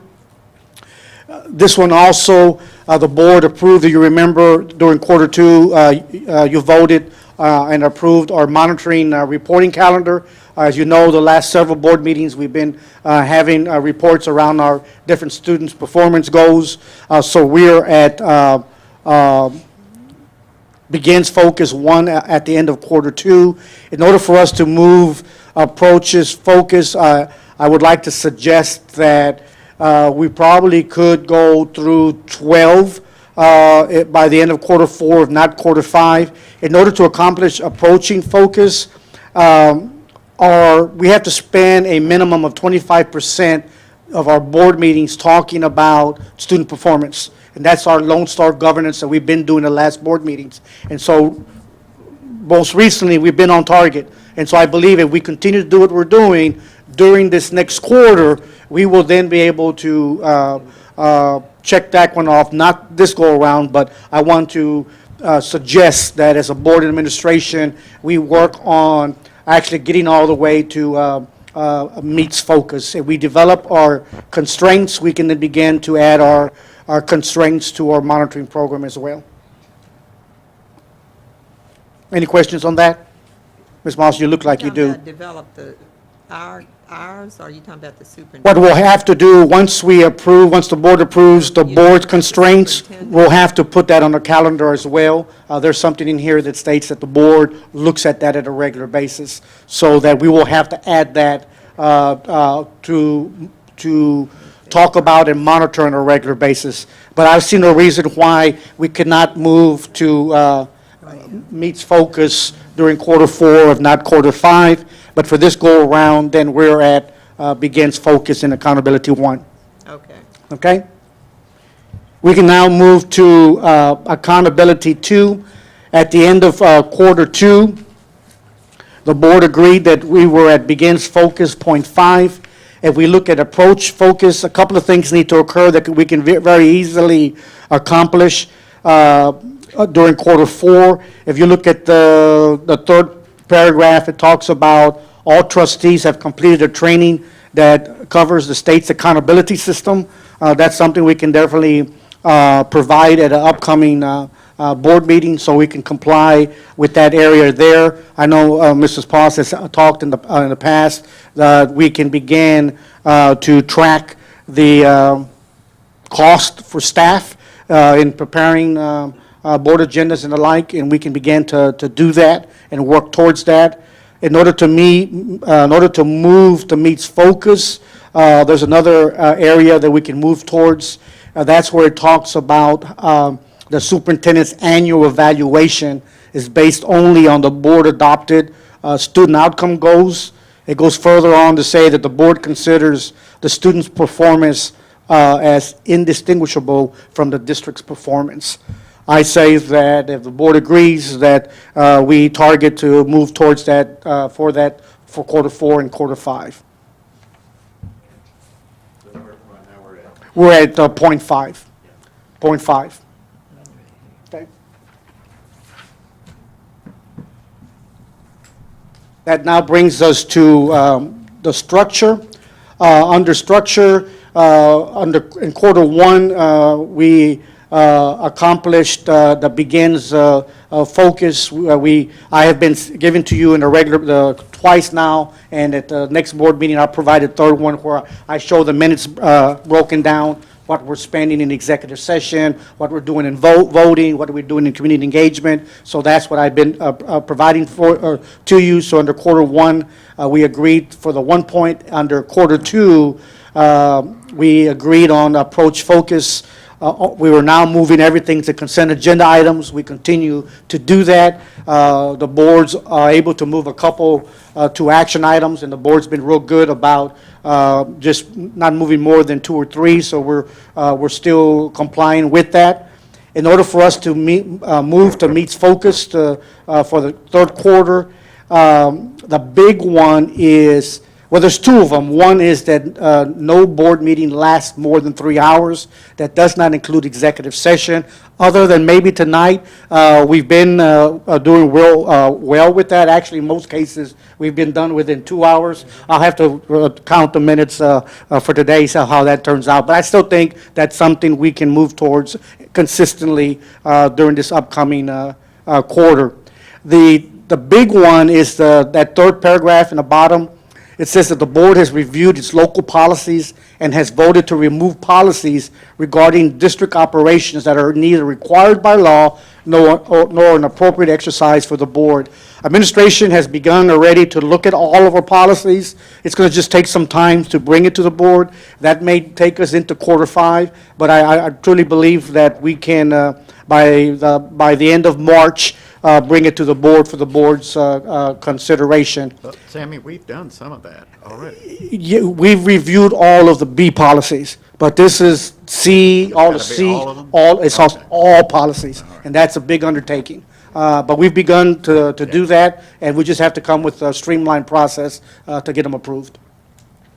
Master focus is going to be hard. That one that says no board meetings last more than 2 hours, but it's possible that we can do that.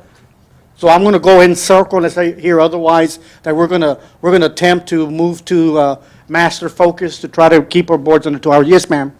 Maybe we can do it during the holidays, November, December. Yes, yes, we will try to do that. Short-term goal. The next one is advocacy. That one, we have been at 0. We're still at 0, because if you look at begins focus, it says that the board, at least once per year, listens for and discusses the visions and value of students, the vision and values of family, staff, and community members. I asked the board, actually, that we consider actually going all the way to meets focus. So we'll have to plan how we do that one. The second one states that at each feeder pattern with a low-performing campus, that the trustees host a committee meeting at those feeding patterns. I see no reason why we couldn't do that early in the spring. In order for us to do meets focus, it says at least one training on Lone Star governance for its community during the previous 6 months. I don't think it necessarily says all the communities. We can probably do 1 or 2, have some board members pair up. But I really believe that that can be accomplished by the end of March. So unless anybody disagrees, I recommend that we circle the meets focus in order for us to move towards that by the end of March. Okay? Then the last one is unity. Once again, we've been at 0. We're still at 0. In order for us to move to 1, and this is where it goes to Mr. Robbins that you had mentioned there, it talks about once annually the board affirms that it has reviewed all policies governing board operation procedures. Those are the B policies. I believe we've done most of them. We need to review 1, but I think that we can accomplish that. Then in order to do approach focus, actually, all the rest, if you look at approach focus, we've been doing that. Talks about attendance, talks about achieving a quorum. We've got all of that completed. Under master focus, we really have done those as well, but we have to just bring back to ensure that we've done all of our B policies. Because the way the rubric works, that if there's one area we haven't done, even though you've done the other ones, you can't get credit until the very beginning one has been accomplished. But we should be able to move all the way to number 9 by quarter 5. Okay? So, just to recap, if my math, and hopefully somebody has been adding them up, I think that puts us at 36.5.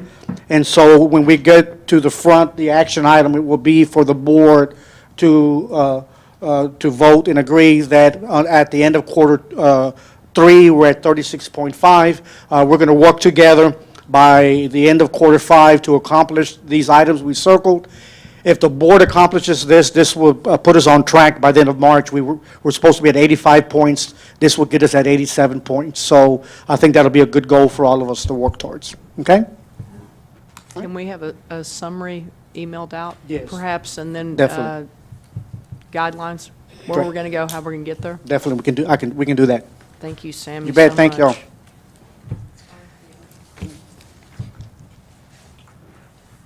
Anybody have any comments? This concludes discussion of agenda items. We will now move, oh, that's wrong, excuse me. I guess we're going into executive session. We have a very short one.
Hello, sir. How are you? Good to see you. Thanks for being here. Fort Worth is striving to attract business, entrepreneurs, talent of all kinds to one of America's fastest growing cities. And if we're going to continue to be great, a great place to raise families and to build neighborhoods, we must invest in our students today. So on that note, I would like to inform you about the November 7th penny swap and bond election entitled Commitment to Graduating Our Students College and Career Ready.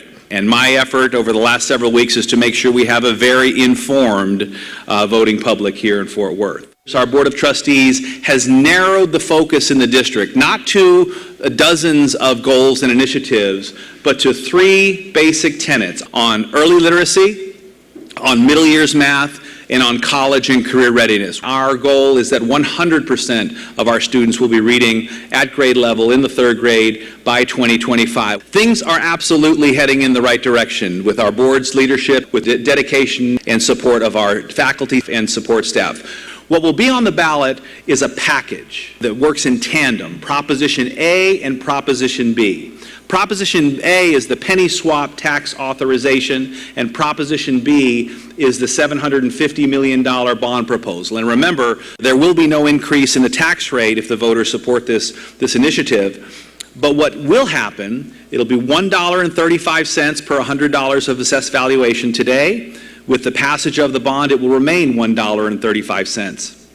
The bond is broken into 3 basic areas: school overcrowding and student growth, specialized and rigorous schools and programs, and upgrades to our neighborhood high schools. The lion's share of the investment, this is $580 million for our schools. This is a responsible bond that builds and fixes what we currently have as opposed to building new things. We want to remind you, can't tell you how to vote, but I can remind you that early voting is on October 23rd through November the 3rd, with Election Day on November the 7th. I did want to point out that you do have some golden pennies for a penny swap. I cannot promise you that they are calorie-free, but I can promise you that whether or not you eat them, your tax rate will not increase. So thank you very much for supporting us, and thank you for being here today.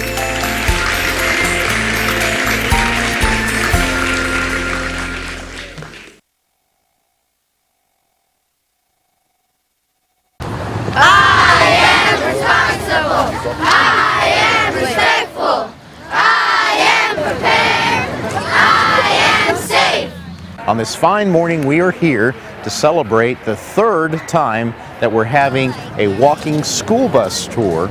Even walking over. We all met. There's a large group. Councilman Flores participated, and he and I and many of the Blue Zone staff and students and parents walked to school. The purpose of the walking school bus is to emphasize the healthy lifestyles that the Blue Zone program promotes. We exercise, we get ready, we walk, we can get healthy, we dance, jumping jacks, and we do Simon Says. 5 minutes, say. We think that our goals align and that we're working towards the same thing, which is healthy students and students that learn better. And so we can't think of a better partner than Fort Worth ISD to make that happen. It was a great way to get the day started. The students' energy is contagious, and it's good for all of us to get out and walk early in the morning.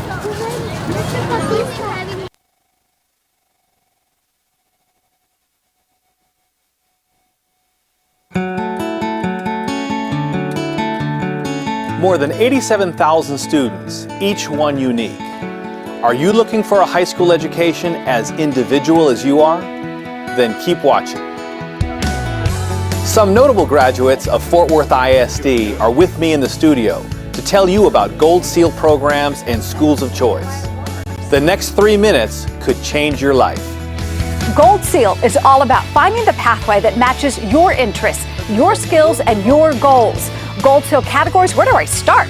There's engineering, aviation technology, early college, high school, broadcast journalism, culinary arts. Jeff, help me out. There's health science, world languages, fine arts, government and law, digital gaming, and more. A lot more. Something for everyone. And something really special with on-the-job, real-world learning, classes taught on college campuses, and opportunities for internships, licenses, certifications, and college credits. Lots of college credits. A great example, early college high schools. These programs give you the opportunity to graduate with a high school diploma and your associate degree, tuition free. And you can earn college credits several ways, depending on the program you choose. However you do it, you can potentially save thousands of dollars in college costs. And if you need to work to pay for college, Gold Seal programs are really golden. Take the Aviation Technology program. Students can earn hours toward their airframe mechanic certification and college credits all at the same time. Why is this a big deal? Think about it. Wouldn't you rather have a job that pays about $18 an hour instead of $8? You know, I really see the Gold Seal program as a pipeline. I would, though, I'm an engineer. But they really are a pipeline to supply companies with a well-prepared workforce. If you're interested in the engineering pipeline, there are several great Gold Seal programs to choose from.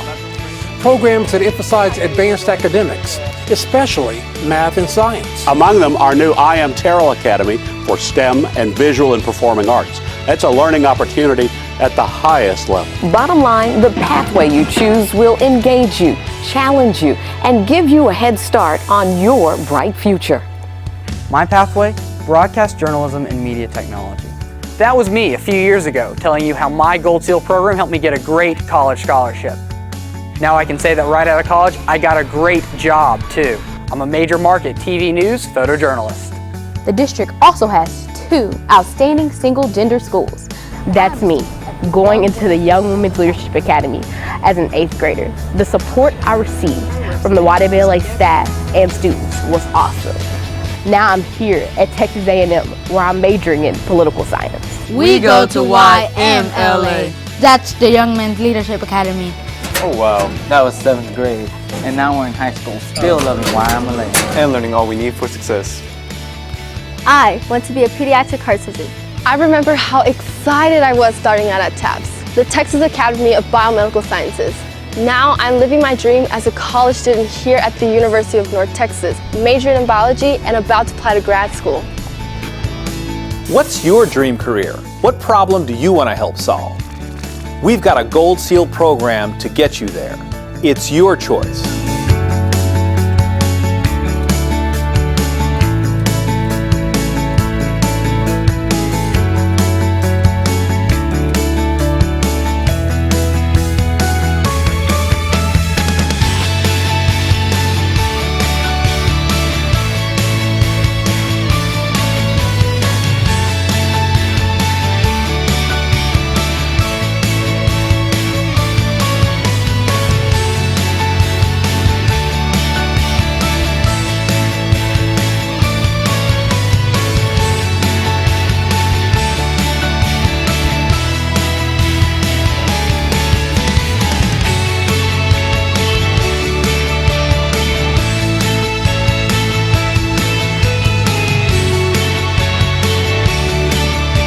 Learn more at fwisd.org/choice or call 817-814-2580. Follow us on Facebook, Twitter, Instagram, and all our social media.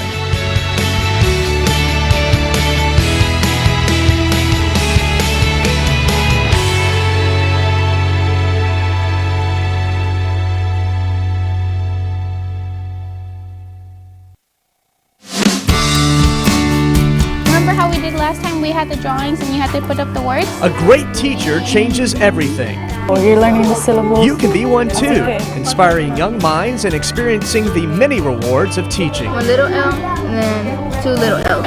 Just find your place in Fort Worth ISD's Teaching and Education Gold Seal program of choice. We're gonna start reading the story again. Work alongside experienced educators and one-on-one with children to develop head-of-the-class skills. Seize opportunities to intern in the community, earn certifications and college credit. Follow your path to a fulfilling career in teaching and education at Polytechnic Teaching and Learning. When you get to this one, you're gonna put 2 little L's, okay? Learn more at fwisd.org/choice or call 817-814-2580. Follow us on Facebook, Twitter, Instagram, and all our social media.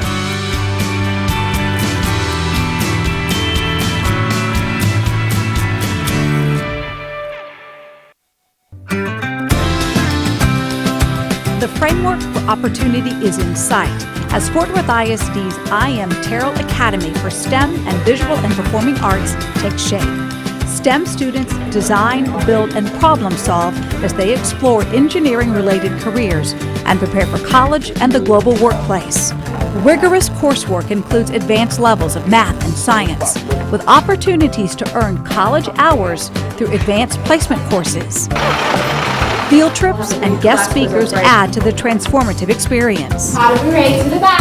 Artists will embrace VPA, where academics are integrated with intensive training in the arts. Students hone their talents through performances and programs with strong support from the local arts community. VPA prepares students for college scholarship auditions and artistic careers. So our thought question today, what does tragedy birth in a human being? Students will also participate in the Cowan Humanities Academy at I Am Terrell. This college prep level humanities study transforms English, social studies, and Latin classes into enriched learning experiences that cultivate imagination and wisdom. The I Am Terrell Academy for STEM and VPA, shaping future innovators, artists, and lifelong learners. Learn more at fwisd.org/choice or call 817-814-2580. Follow us on Facebook, Twitter, Instagram, and all our social media.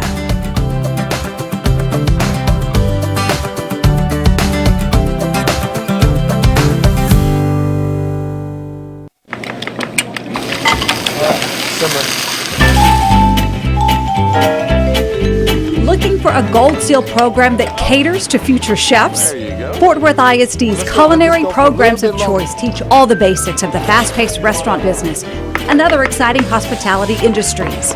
Very good. That's much better. Talk about a taste of the real world. Students learn culinary techniques, restaurant management skills, and even cater large events, all while getting a comprehensive high school education. We want to go ahead and cover it so it And with the opportunity to earn industry certifications, they graduate prepared for employment and college culinary programs. fingers out of the way. Find your Gold Seal culinary pathway at Northside Culinary Hospitality and Event Management, Trimble Technical Culinary Arts, and O.D. Wyatt Culinary Arts and Restaurant Management Institute. Learn more at fwisd.org/choice or call 817-814-2580. Follow us on Facebook, Twitter, Instagram, and all our social media.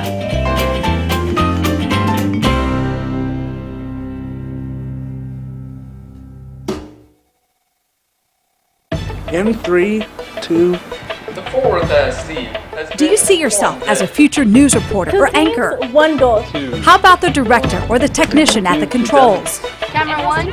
Then you'll want to check out the Broadcast Journalism and Media Technology program at Southwest High School. Learn how to gather, write, and tell the important stories of the day across multiple platforms, television and online. A partnership with the district's Ed TV department allows students to deliver the news live from a real news studio and on location. You'll build valuable skills behind the camera as well: directing, lighting, audio production, video editing, digital graphics, and more. There are even opportunities to be part of a sports production team, streaming school games just like the pros. If you want a sound introduction to fast-paced and exciting multimedia careers, choose Southwest High School's Broadcast Journalism and Media Technology. All this and more on AMP Cafe. Learn more at fwisd.org/choice or call 817-814-2580. Follow us on Facebook, Twitter, Instagram, and all our social media.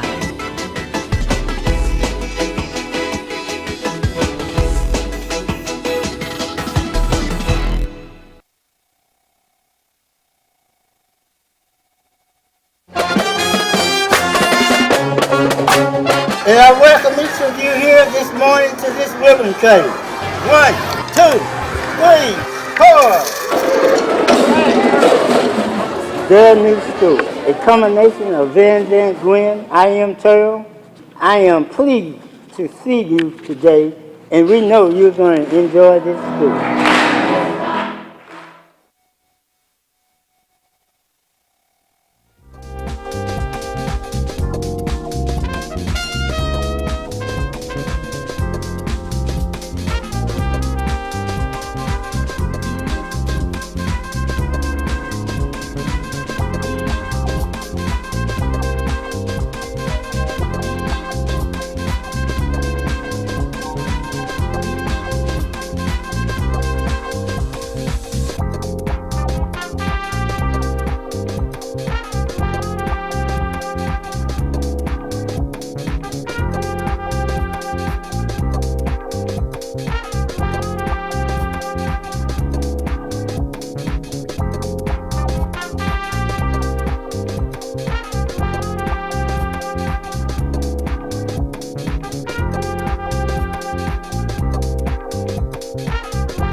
meeting at 5:30 p.m. in the boardroom with the quorum present, recessed and reconvened open session in the board conference room, and now reconvened open session at 8:14 p.m. in the boardroom with the quorum present. Do I have a motion accepting our consent agenda items? Moved by Ms. Moss, seconded by Mr. Libanos.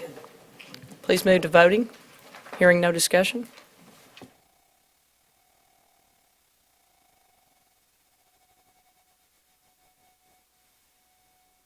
I'm missing one. Mr. Ramos? Perfect. Motion passes unanimously, 7-0. Moving on to action items. 16A has been removed. 16B, approval of resolution for National Principals Month. Moved by Ms. Moss. Moved by Dr. Sims. Seconded by Mr. Libanos. Do we have any discussion? Hearing none, please move to voting. Motion passes unanimously, 7-0. Approval of resolution in support of Reed Fort Worth. Do I have a motion?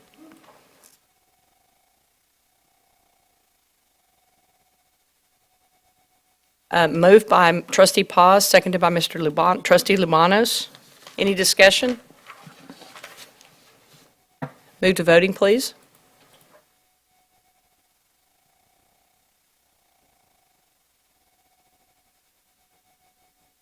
Motion passes unanimously, 7-0.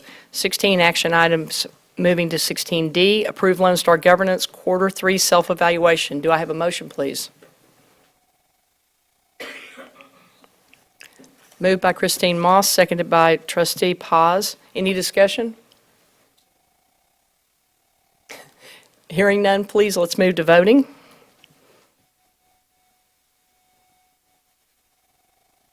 And that motion passes unanimously, 7-0. At 17 on the agenda, comments by board members or the superintendent on current district activities and announcements. Ms. Paz, would you like to speak on some? I always want to speak. Well, good. It's your turn. I had the opportunity this past week to attend the Council of Great City Schools Fall Conference in Cleveland, Ohio. It's always a great time when I'm with my colleagues at the council, and this time was no exception to that rule. We got to hear from speakers such as Bill Gates and Van Jones and Rosario Dawson, who all talked about their experiences in education, and they all touched on issues such as equity and bringing more technology education into the classroom, such as computer science, coding, and STEM and STEAM education.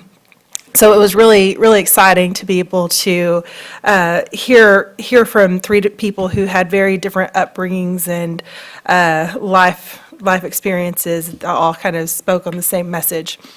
And it was also very interesting to hear from Van Jones, who is kind of providing some interesting commentary on today. He's a very political person, but he really kind of let both sides have it. So it was a great conference. But more importantly, the reason Fort Worth ISD doesn't send me there to listen to celebrities talk about education. They send me there to learn and work on education issues.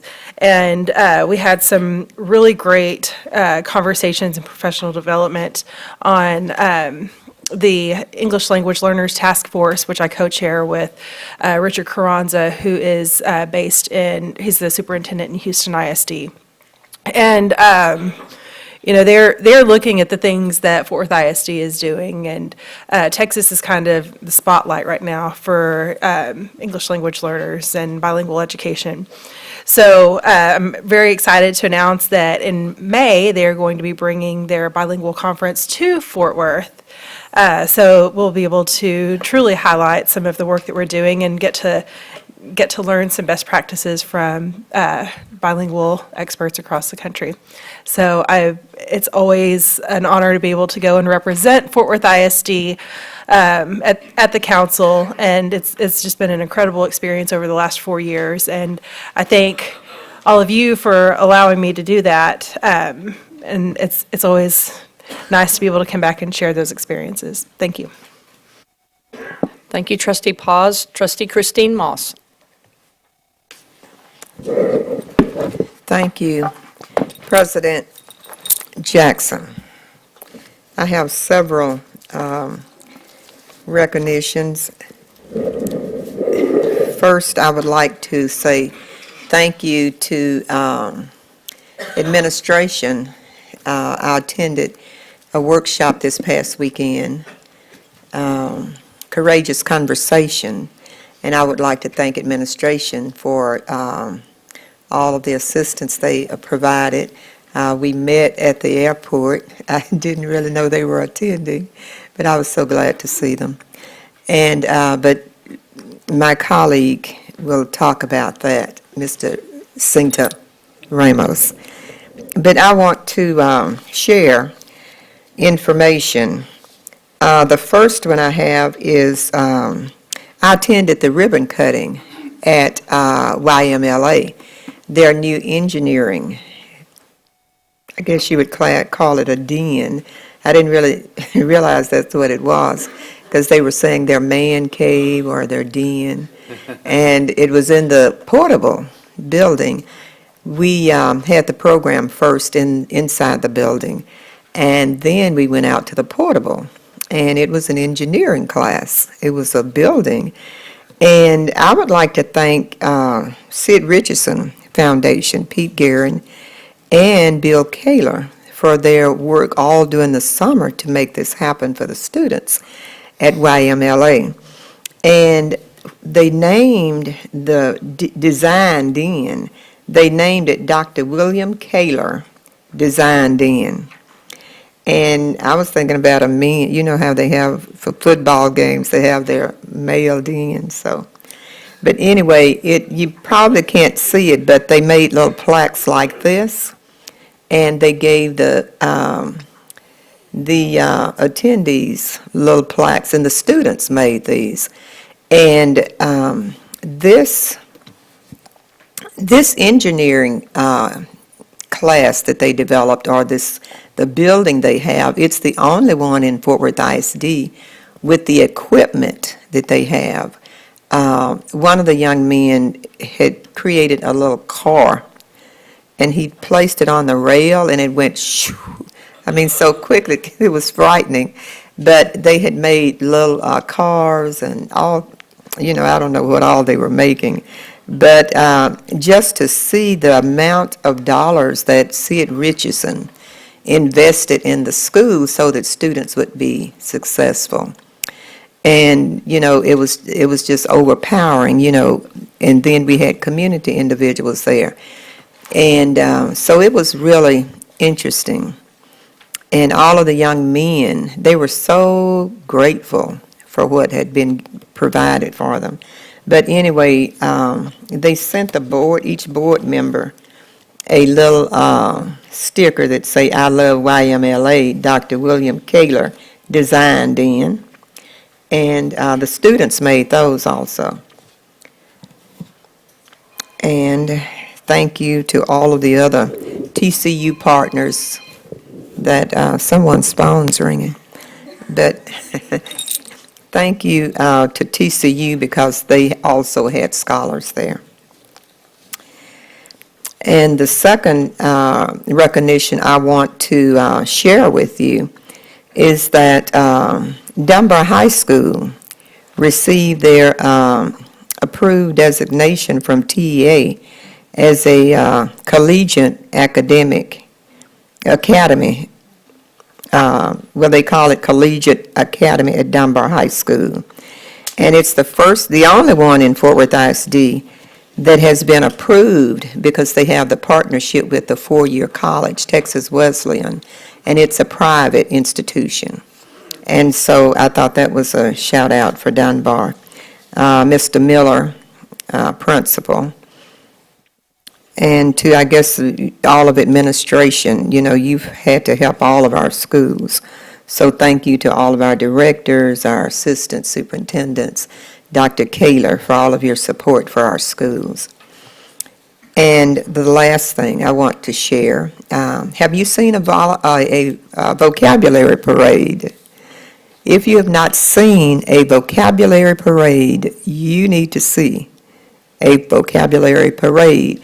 If you have not seen students dressed as apples and oranges and umbrellas, and I mean, it was so exciting.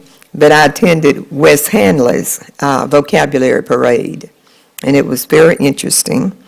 And Miss Mollyhan, well, I've got it, you know it. But she was very cordial, and she was dressed as a envelope or something she had on.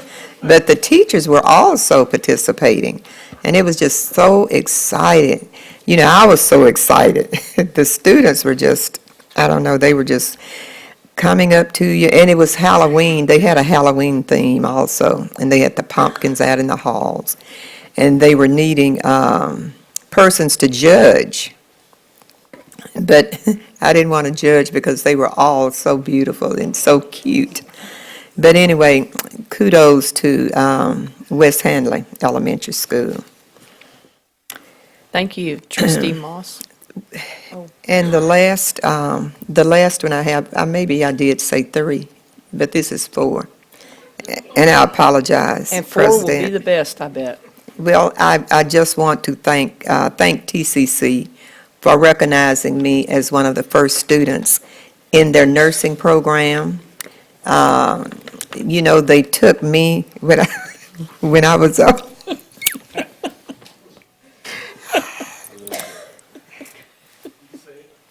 When I was only a kid. But it's been 50 years, and I retired from nursing after 50 years, but I was a kid when I started. And the only reason they took me is because they needed to have a diverse class, and they had no choice. So it was 2 blacks in the first class, and everyone else, they were all white. But that's why they had to take me at a young age, because they had to have diversity. So thank you for listening. Thank you, Trustee Moss. I was waiting for number 5. Trustee Ramos. To piggyback off of what Mrs. Moss got us started with in the attending in Detroit at the Courageous Conversations Conference, you know, it's interesting that that's the safest place I feel, along with CUBE, but it's the safest place because it's the conference where systemic racism is the main topic. This year, the theme of the conference was She Speaks Her Truth. So it was addressing the intersectionality of gender and race, and it was very, very powerful to watch Glenn Singleton step aside and let women lead the conference. And it was from beginning to end a very, very powerful thing for me to witness and for me to come back in terms with my male privilege that I can quickly forget about from time to time. So I do want to begin with recognizing, as Mrs. Moss said, the administration and the team, beginning with Ms. Sherry Breed and Elda Rojas and a number of others who were able to go. So it was with a level of pride that I was able to walk the hallways of the conference that about 3 years ago I walked in solo. And this year we rolled deep in Fort Worth. Not only did we roll deep, but also, as I told Dr. Scribner in a phone call from Detroit, Fort Worth kept coming out of not only Glenn Singleton and the leadership of Courageous Conversations, we kept coming out of their mouth, but people were coming up in the hallways and in the workshops saying, "Are y'all Fort Worth? Are you Fort Worth?"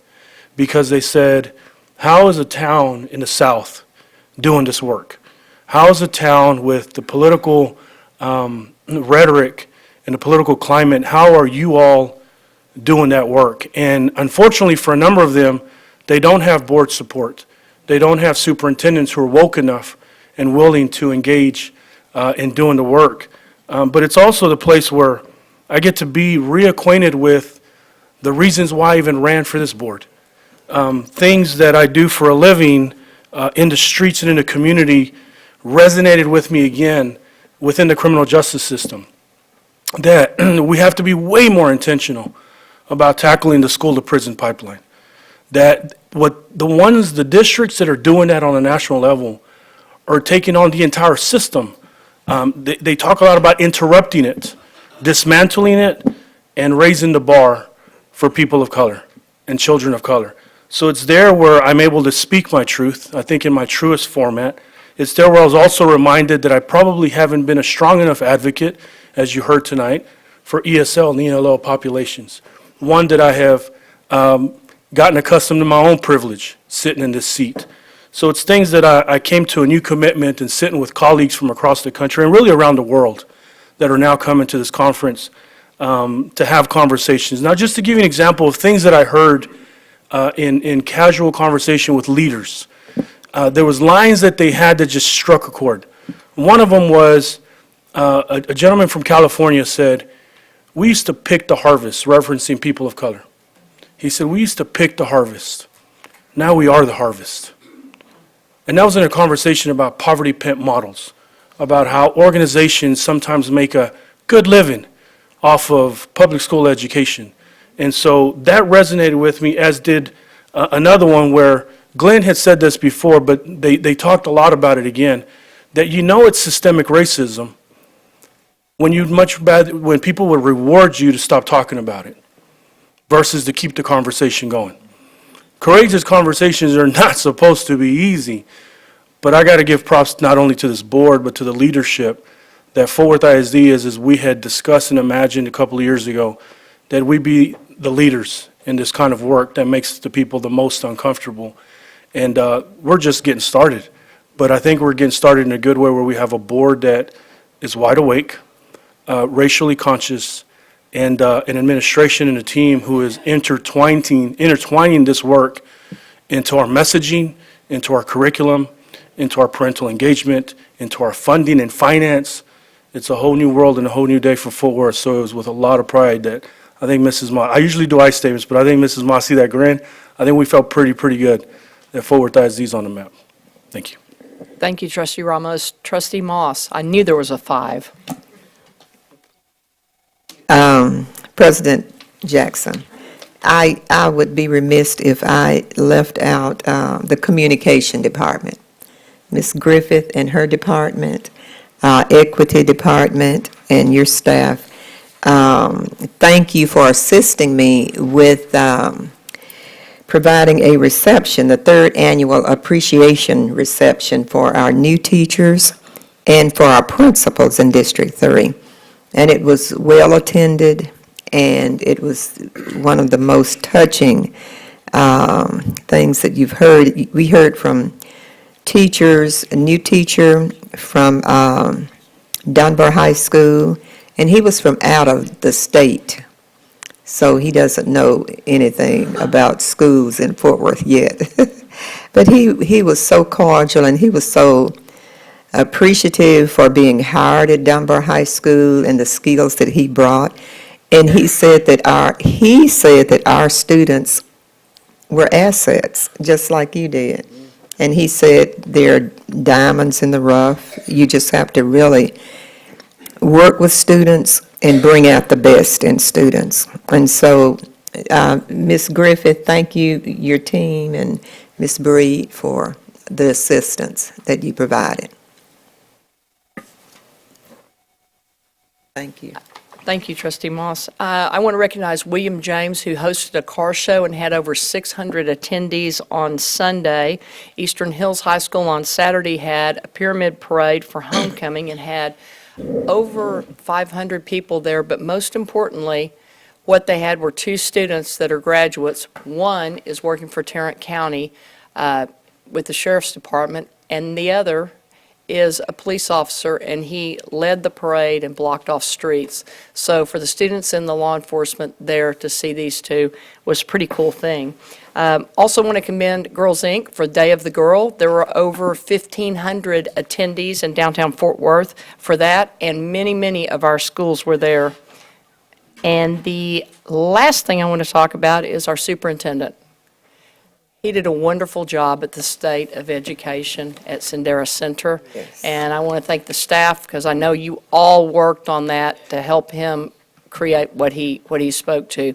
But I think it was the best state of education I've ever been to, and I'm sure it was the hottest because it appeared to be very hot. But anyway, and I'll hand it off to you now, Dr. Scribner. Yes, thank you very much. Thank you very much, President Jackson. Thank you to the entire board. I just want to do one quick follow-up from yesterday's Race and Ethnicity Equity Committee. The state requires us to submit the ESSA, Every Student Succeeds Act, which ensures that low-income students and students of color are not served by disproportionate rates by teachers who are ineffective, inexperienced, or out of the field. Maybe they have don't have the appropriate certification. We will be submitting the district plan, our equity plan, on November the 1st. I know that's before our next meeting, so Ms. Rincon and her staff, we'd like to invite the board if they want to review that on Monday afternoon, which is kind of the same hour that the Equity Committee is on the off Mondays. Monday at the 30th of this month at 4 p.m. in the board conference room. So we'll send out an invitation if the board would like to review that. So, thank you. Thank you so much. And with that, we are adjourned. We had it.